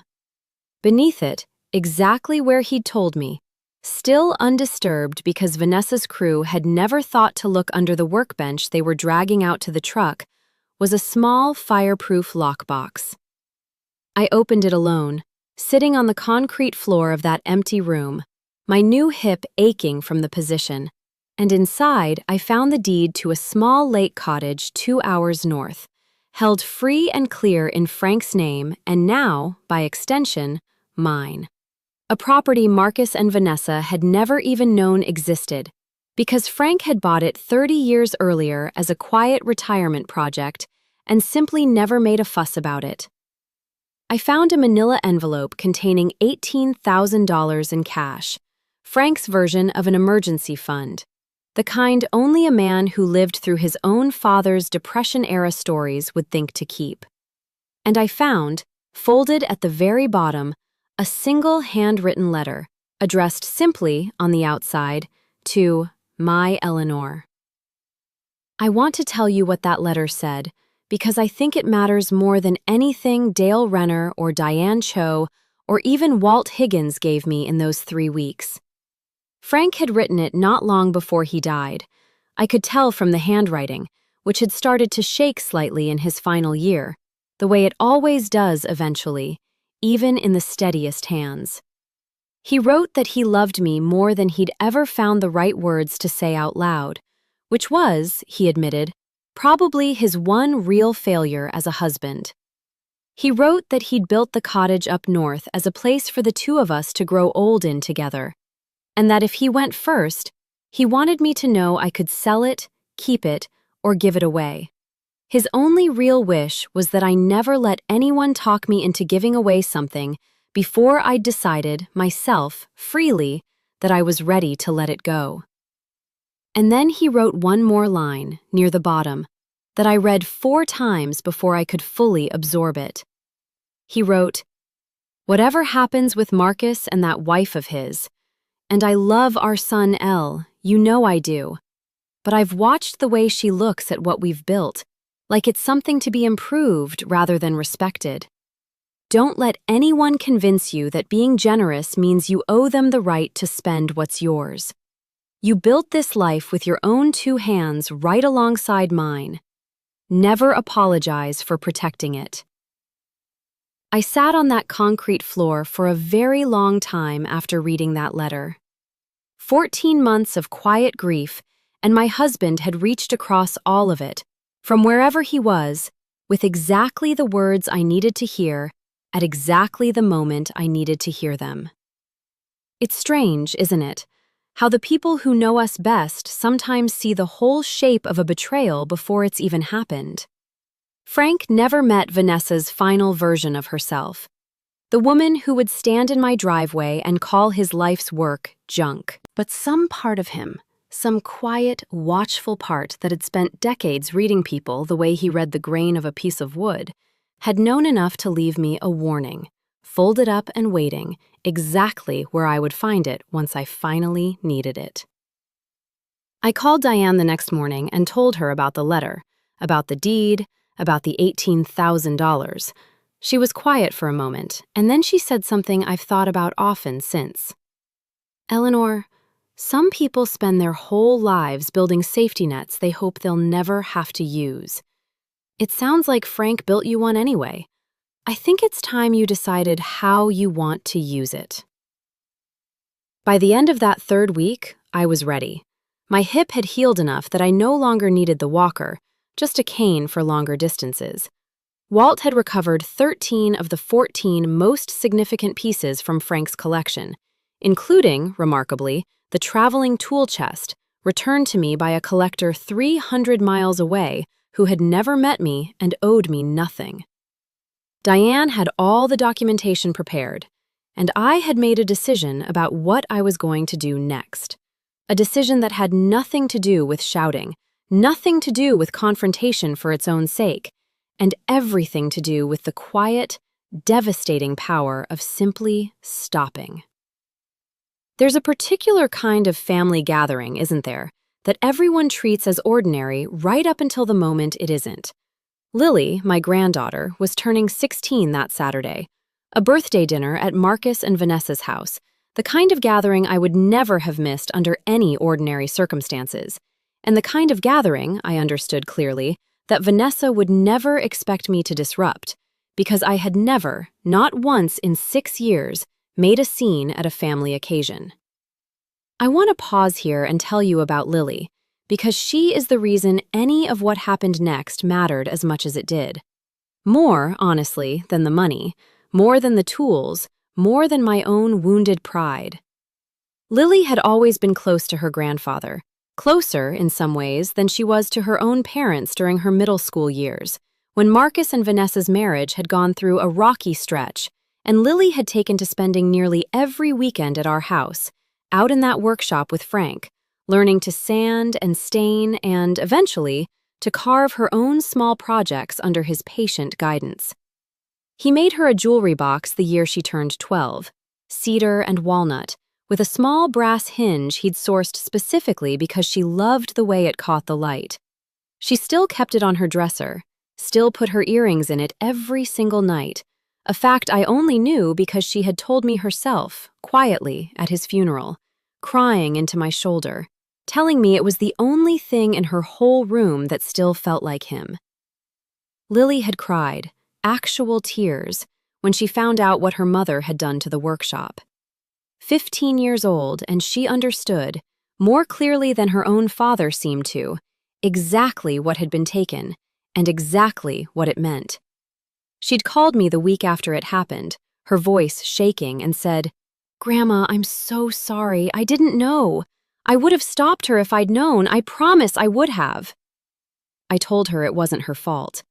I told her, and I meant this with my whole heart, that she was the reason I still believed something good had survived in that family, that whatever had gone wrong with her parents, it hadn't touched her.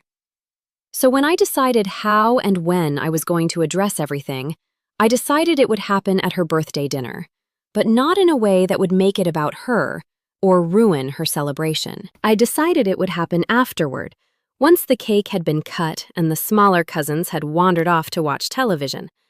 Once it was just the adults left sitting around that dining table. The same table, I noted with a certain grim irony, that Vanessa had once told me could really use an upgrade, something a little more modern. I arrived at 6 that Saturday evening in a simple charcoal gray dress, the kind of understated, well-tailored piece I hadn't worn in years, not since before Frank got sick. Something in me had decided, without quite deciding it consciously, that I wanted to look like exactly what I now was. Not the soft, accommodating widow everyone had gotten used to overlooking. Something sharper than that. I brought Lily a gift, a proper jewelry box, cherry wood this time, that Walt had helped me commission from a young furniture maker he knew. A woman who'd once apprenticed briefly under Frank himself years ago, back when she was just starting out. Inside it, I placed one item: the 12 finished pieces of Frank's unfinished chess set, wrapped carefully in soft cloth, along with a note explaining that I hoped, someday, she might learn to finish the rest herself, the way her grandfather would have wanted. She opened it at the table, in front of everyone, and went completely silent for a long moment before she started to cry, quietly, holding one of the carved knights in her palm exactly the way I had held it myself weeks earlier, on that folding chair in the empty workshop. Vanessa, to her credit, at least had the decency to look uncomfortable. Marcus cleared his throat and said, too brightly, "Well, that's really thoughtful, Mom." I let the moment settle. I let Lily hug her father, hug her mother, thank everyone at the table, before the conversation moved naturally back to easier things: the cake, the summer plans, a cousin's upcoming graduation. I waited, patient as I have ever been in my life, until the smaller cousins had drifted off toward the television in the next room, until it was just Marcus, Vanessa, myself, and Marcus's sister-in-law Renata still seated at that table. And then, very calmly, I set down my fork and I said, "Marcus, Vanessa, there's something I need to tell you both, and I'd like you to let me finish before either of you responds." The table went quiet, In that particular way tables go quiet when everyone senses, instinctively, that something is about to shift. I told them, first, about Elliot Whitfield's appraisal. I watched Vanessa's face carefully as I said the number. $92,000. And I watched it change, in real time, from polite confusion to a kind of dawning, horrified understanding. "That's not possible," she said, too quickly. It was old stuff, Eleanor. Rusty stuff. The guy who took it barely wanted to give us anything for it. "He gave you $600, I said, keeping my voice level, keeping it quiet, because I had learned over the past 3 weeks that quiet cuts far deeper than loud ever could. $600 for a collection an independent appraiser valued at $92,000. Including your grandfather's traveling tool chest, Marcus.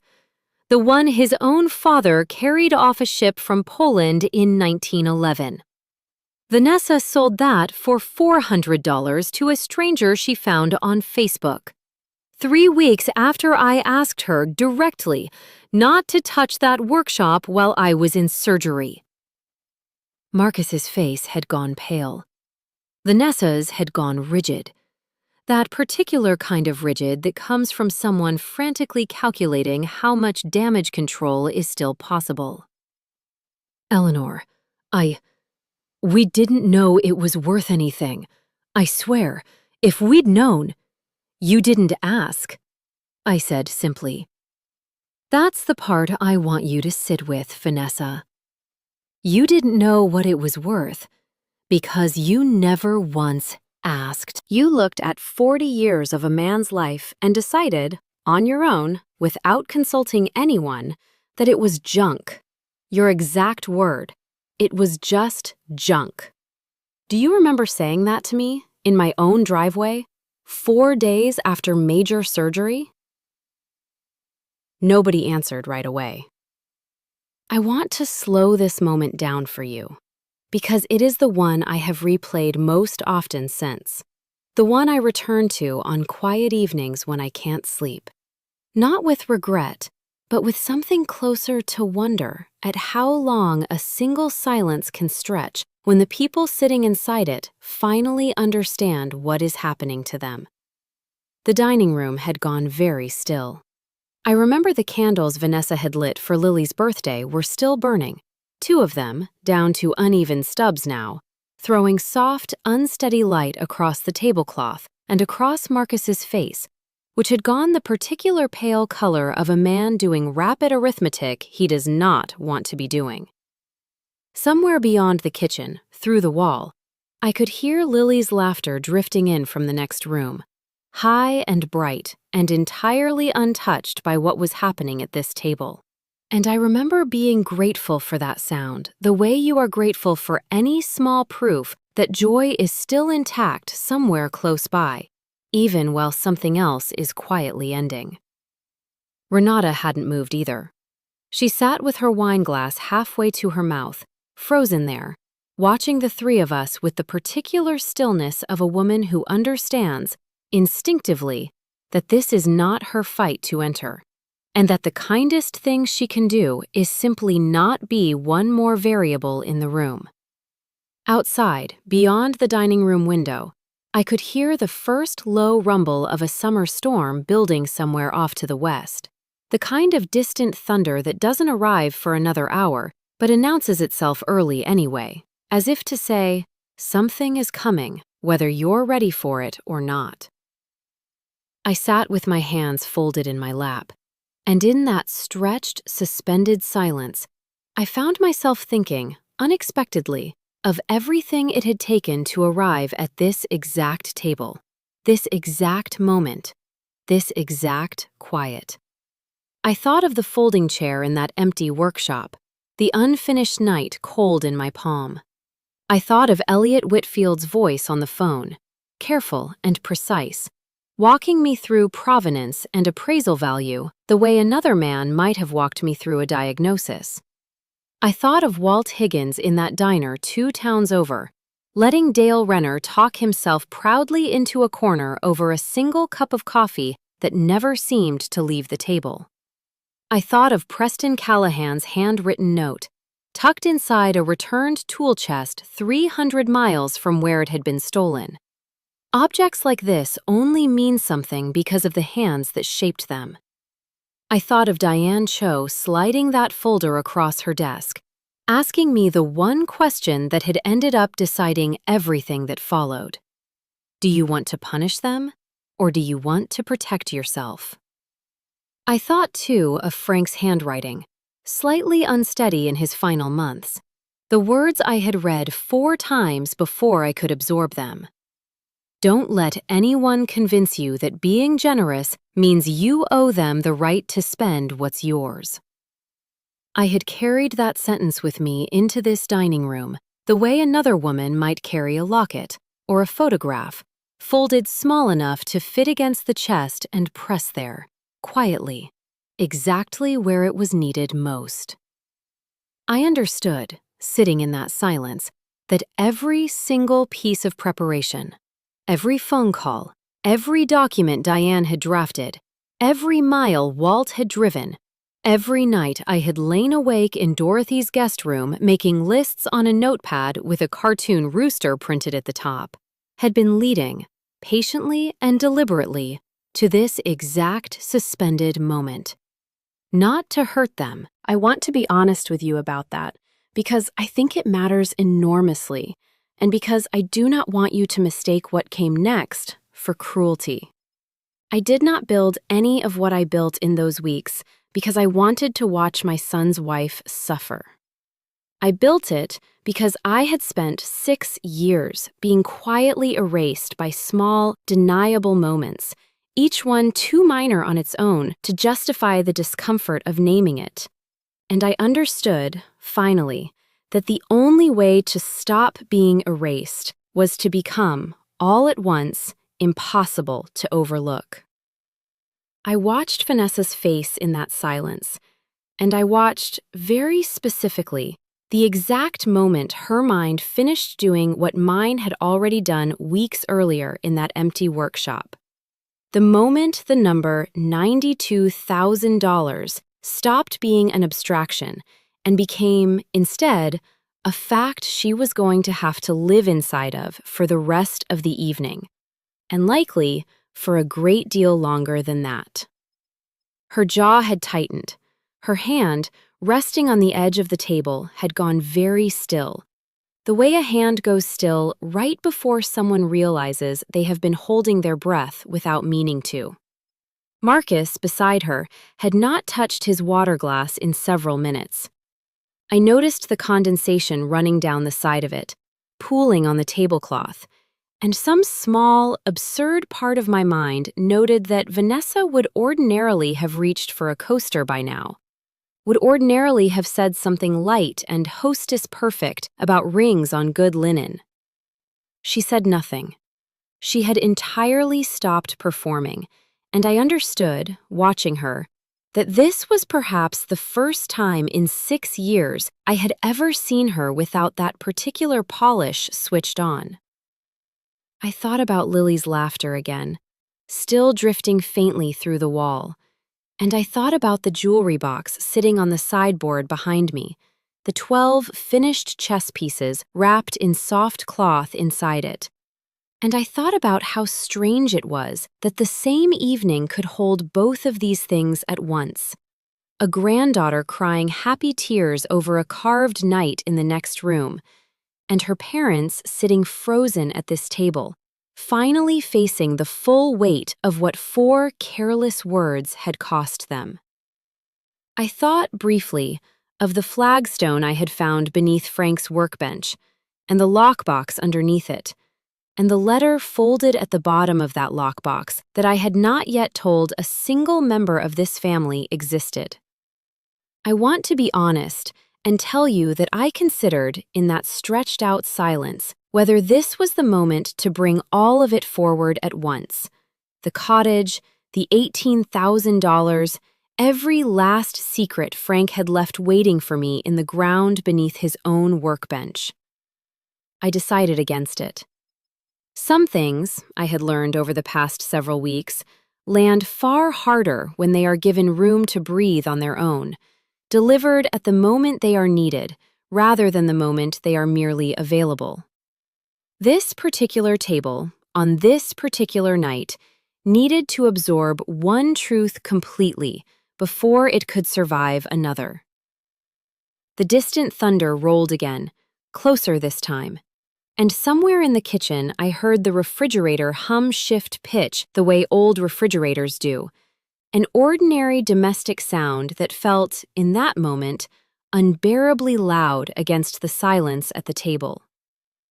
I thought about Diane's question one final time, turning it over the way you turn over a coin you've carried in your pocket so long its edges have gone smooth. Do you want to punish them? Or do you want to protect yourself? I understood, sitting there, watching my son's wife's carefully maintained composure finish cracking in real time, that the answer had never actually been a choice between those two things at all.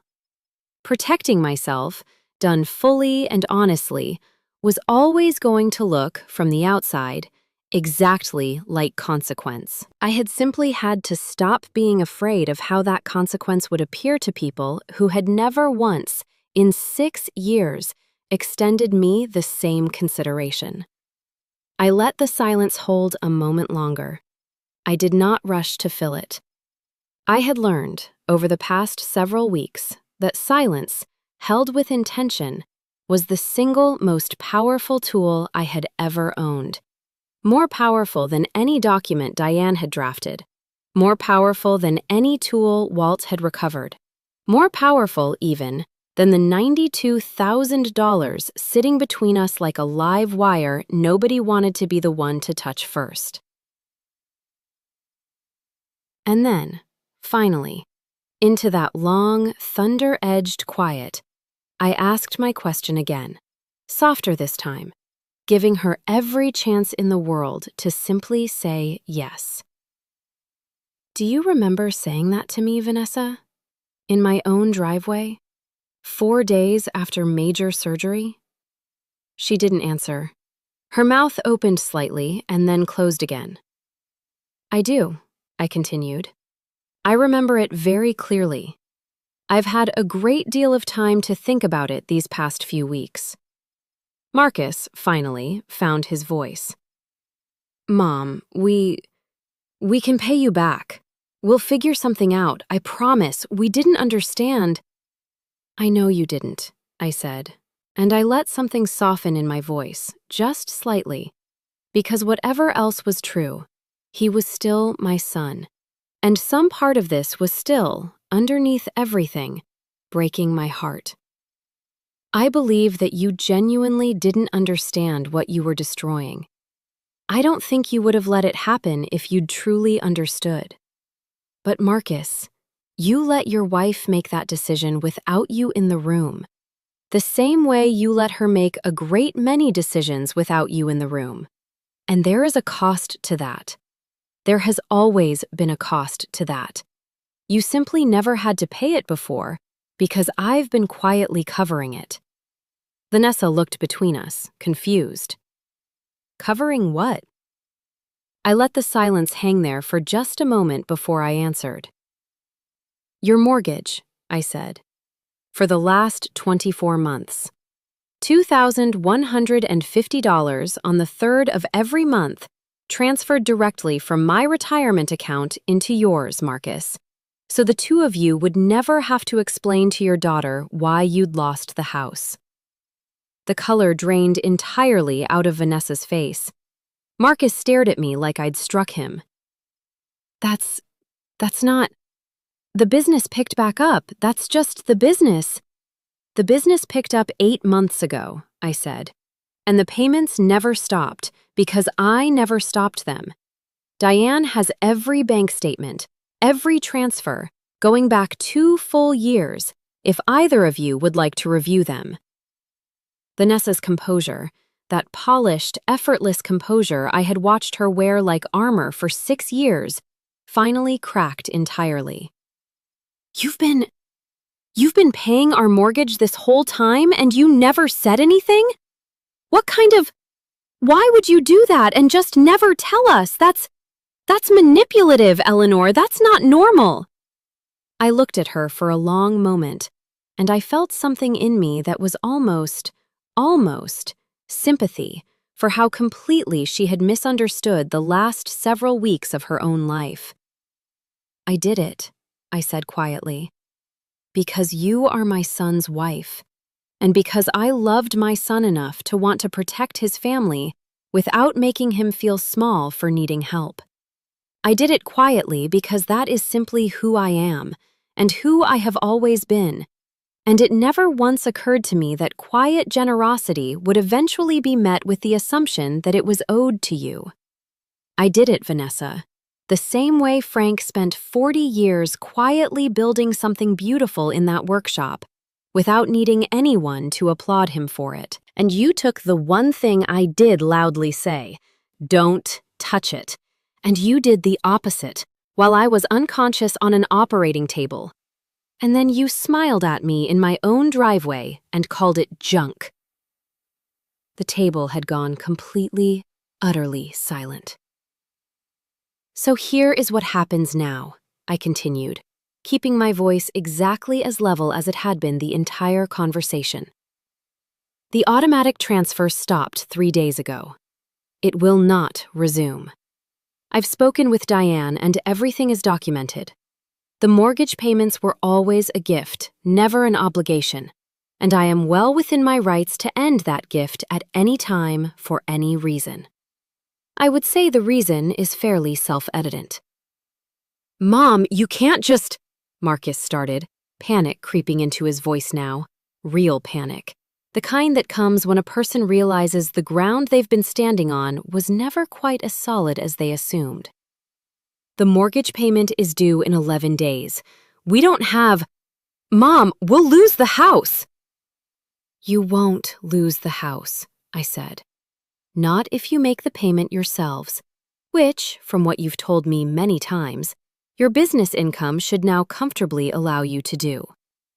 What you'll lose is the arrangement where I quietly absorb the cost of choices neither of you ever had to think twice about, because you assumed, correctly until 3 weeks ago, that I would simply always be there to catch you. Vanessa's jaw was tight, her eyes bright with something that looked less like remorse and more like fury at being caught. This is insane, she said. You're punishing us over some old tools? I am not punishing you, I said, and for the first time in the entire conversation, my voice hardened, just slightly, just enough. I am simply no longer subsidizing a household where I am treated as an inconvenience to be worked around while I'm unconscious.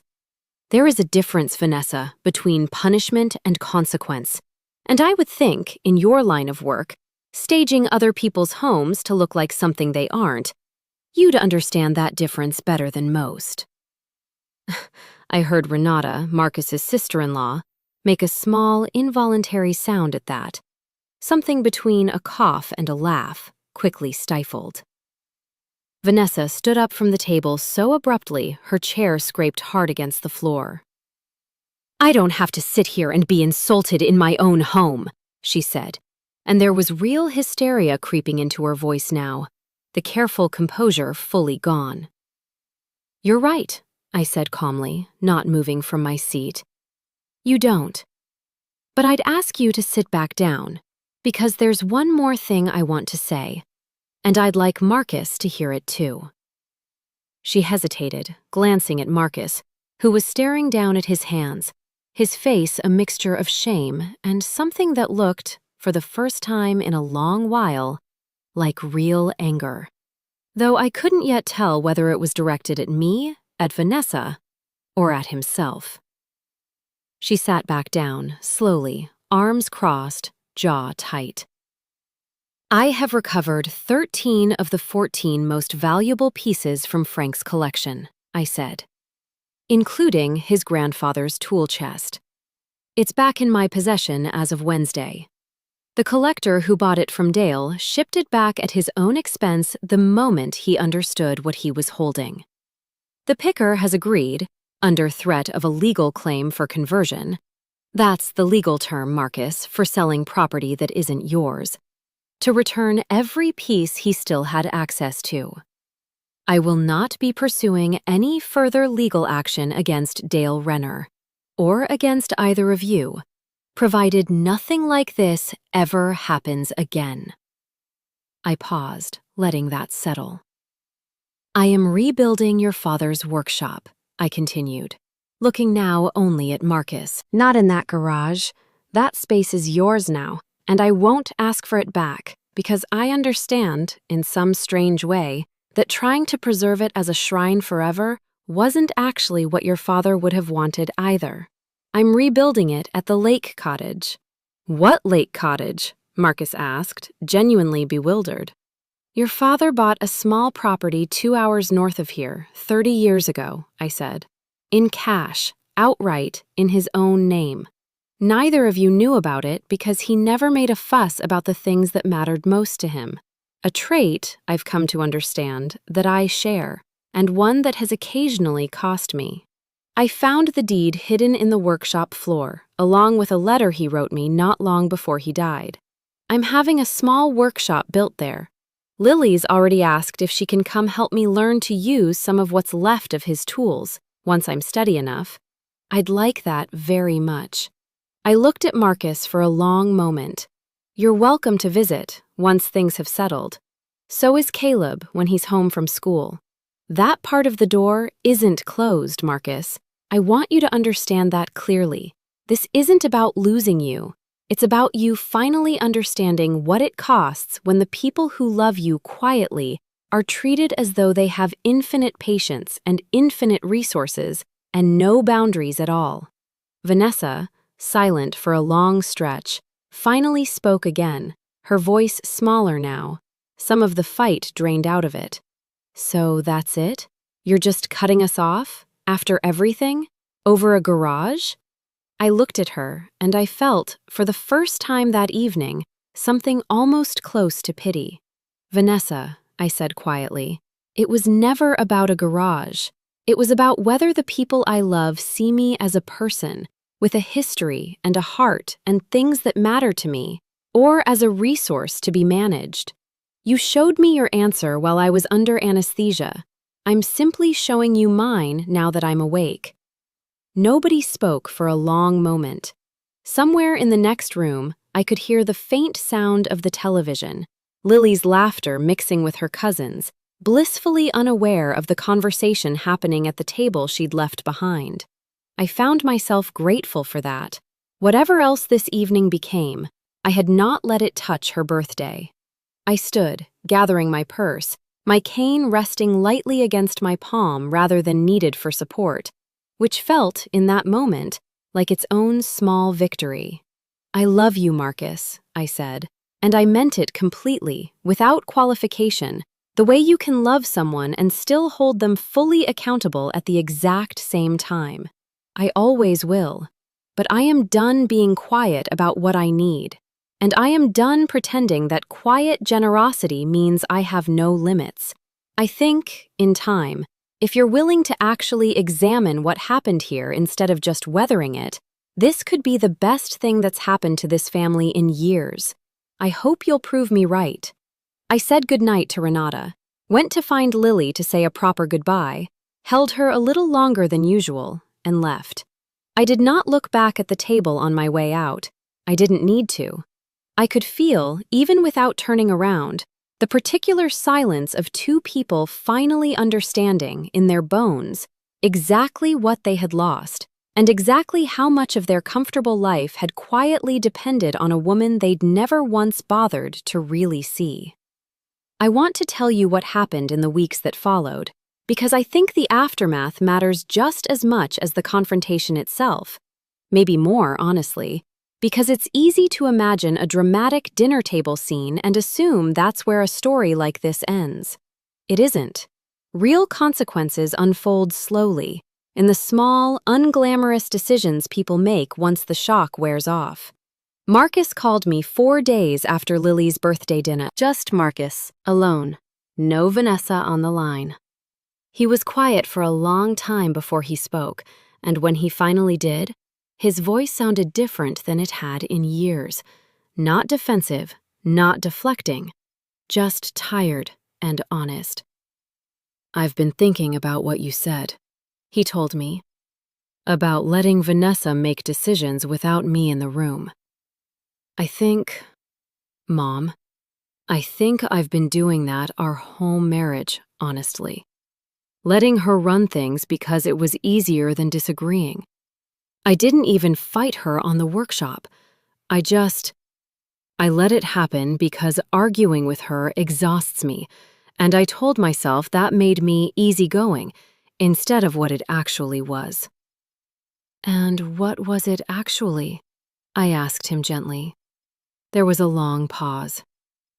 "Cowardice," he said finally. "I think it was cowardice, Mom. And I think Dad would have been ashamed of me for it.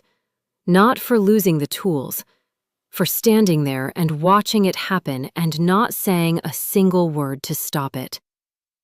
I didn't rush to reassure him.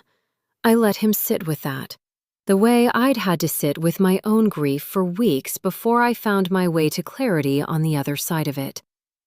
"Your father wasn't a man who was easily ashamed of the people he loved," I told him eventually. "But I think you're right that this is worth sitting with, Marcus. Not so you can punish yourself over it forever. So you can actually change." He told me, in that same phone call, that he and Vanessa had made the mortgage payment themselves on time without incident. That the business income was, in fact, exactly as stable as he'd claimed. And that some part of him suspected they'd both simply grown so used to the automatic comfort of my support that neither of them had ever bothered to check whether they actually still needed it. That admission, I think, caused him something significant to say out loud. I heard, through Renata some weeks later, that things between Marcus and Vanessa had grown tense in a way that went well beyond the workshop and the money. Apparently, my daughter-in-law had continued, in the days following that dinner, to insist that I had overreacted, that the whole situation had been blown wildly out of proportion, that I was, in her words, punishing them for a misunderstanding. Marcus, for what felt like the first time in their marriage, had disagreed with her, out loud, at length. Renata told me it had turned into the loudest argument the neighbors had ever overheard from that house. I won't pretend I felt nothing hearing that. Some part of me grieved, quietly, for the marriage I had hoped my son would have. One built on partnership rather than deference. But I also understood, with a clarity that surprised me, that this reckoning had needed to happen with or without my involvement. I had simply been the catalyst. The cracks had already been there. Walt Higgins and I spent the following month working together on the lake cottage. It needed more repair than I'd expected. 30 years of a widower's occasional maintenance had left the roof in questionable shape, and the small outbuilding Frank had clearly intended someday to convert into a workshop of his own was little more than a bare frame with a concrete slab. I hired a local contractor, a careful, unhurried man named Roy who reminded me, in certain quiet ways, of Frank himself. And together we built something new. Not a replica of what had been lost. I didn't want that, and I don't think Frank would have wanted it either. Something of my own. A workshop with better light than the old garage ever had. Windows facing the water. Shelving built at a height comfortable for a woman in her 70s rather than a man in his 50s. Elliot Whitfield helped me source a replacement for the one piece Walt hadn't been able to recover. and helped restore the 13 pieces that had come back to something close to their former condition. I hung Frank's grandfather's traveling tool chest on the wall myself, in a place of honor, the family name still faintly visible on the underside of the lid where I'd propped it open, on display, exactly where anyone walking into that room would see it first. Lily came up most weekends that summer. I taught her, slowly, patiently, the same way Frank had once taught her. How to hold a chisel properly, how to read the grain of a piece of wood before you cut into it, how to sand with the direction of the grain rather than against it. We finished the chess set together, all 20 remaining pieces, carved over the course of 11 Saturdays, each one a little rougher than Frank's originals, but finished, complete, whole. We gave it to Caleb the week before he left for college. He cried when he opened the box, this 18-year-old boy who almost never let himself show that kind of feeling, and told me it was the best gift he'd ever received in his life. I think about that a great deal. How the thing that was almost thrown away as junk became, in the end, the thing that mattered most. Marcus and I rebuilt our relationship slowly, carefully over the following months. Not back to exactly what it had been before. I don't think that would have been honest or healthy. And I'm not sure I even wanted it back exactly as it was, given how much of what it had been was built on my own unspoken accommodation of things that should never have gone unspoken. But something new grew in its place. He started coming up to the lake cottage on his own, some weekends, without Vanessa, and without needing an excuse to do it. We'd sit on the small dock in the evenings and talk, really talk, in a way we hadn't in years. He told me, one of those evenings, that he and Vanessa were in counseling, that the workshop incident, as he called it, had forced a great many uncomfortable conversations they'd been avoiding for years. About money, about respect, about whose voice actually mattered in decisions that affected their whole family.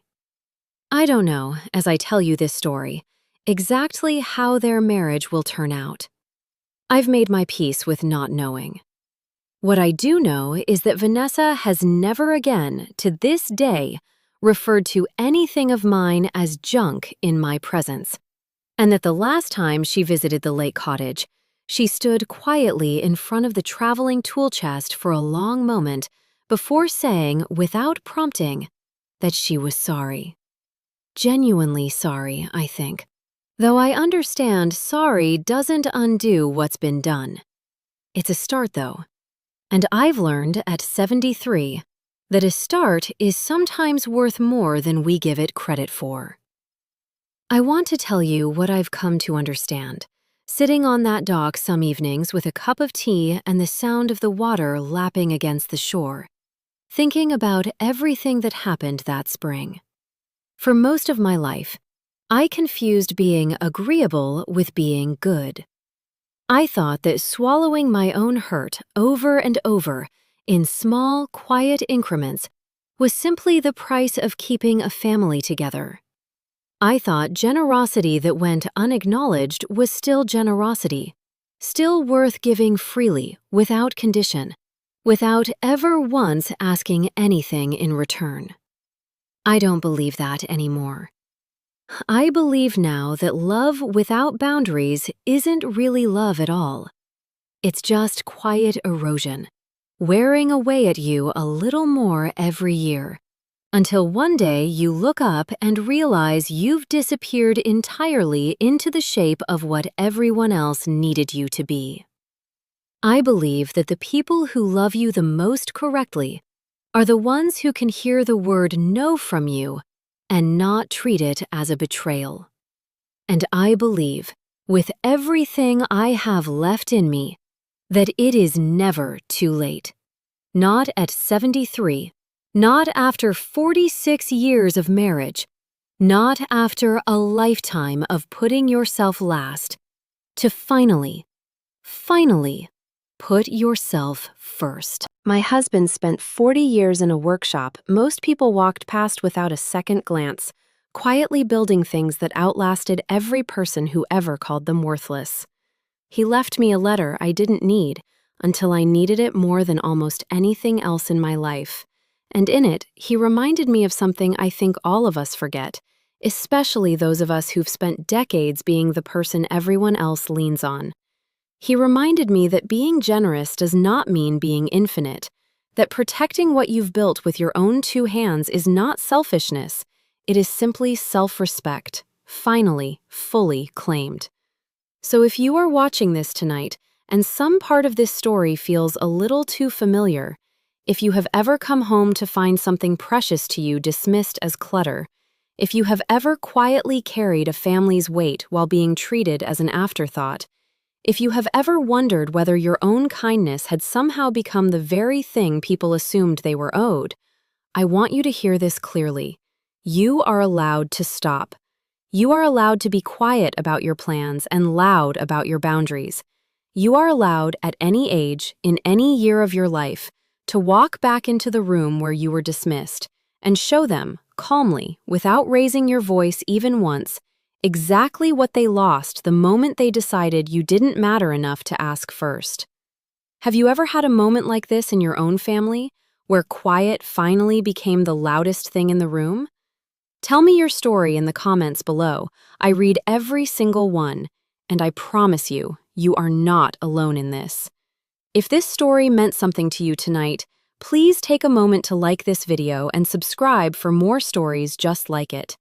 There are so many more women out there who need to hear that it is never too late to stop being underestimated. That lake cottage almost every week now. I still find sawdust on my sleeves some evenings, still catch myself smiling at the smell of cedar and machine oil drifting through those new windows, still feel Frank close by in a way I never expected to feel him again after that first terrible year of missing him. The workshop is smaller than the one they took from me, but it is entirely, fully mine, built on ground he chose himself, protected now by a woman who finally learned, at the cost of everything she thought she understood about her own family, exactly what she was worth all along. And that, I think, is the truest ending this story could have. Not vengeance, not punishment for its own sake, just a woman finally standing in a room of her own making, surrounded by everything that mattered, refusing for the rest of her life to ever again let anyone call it junk.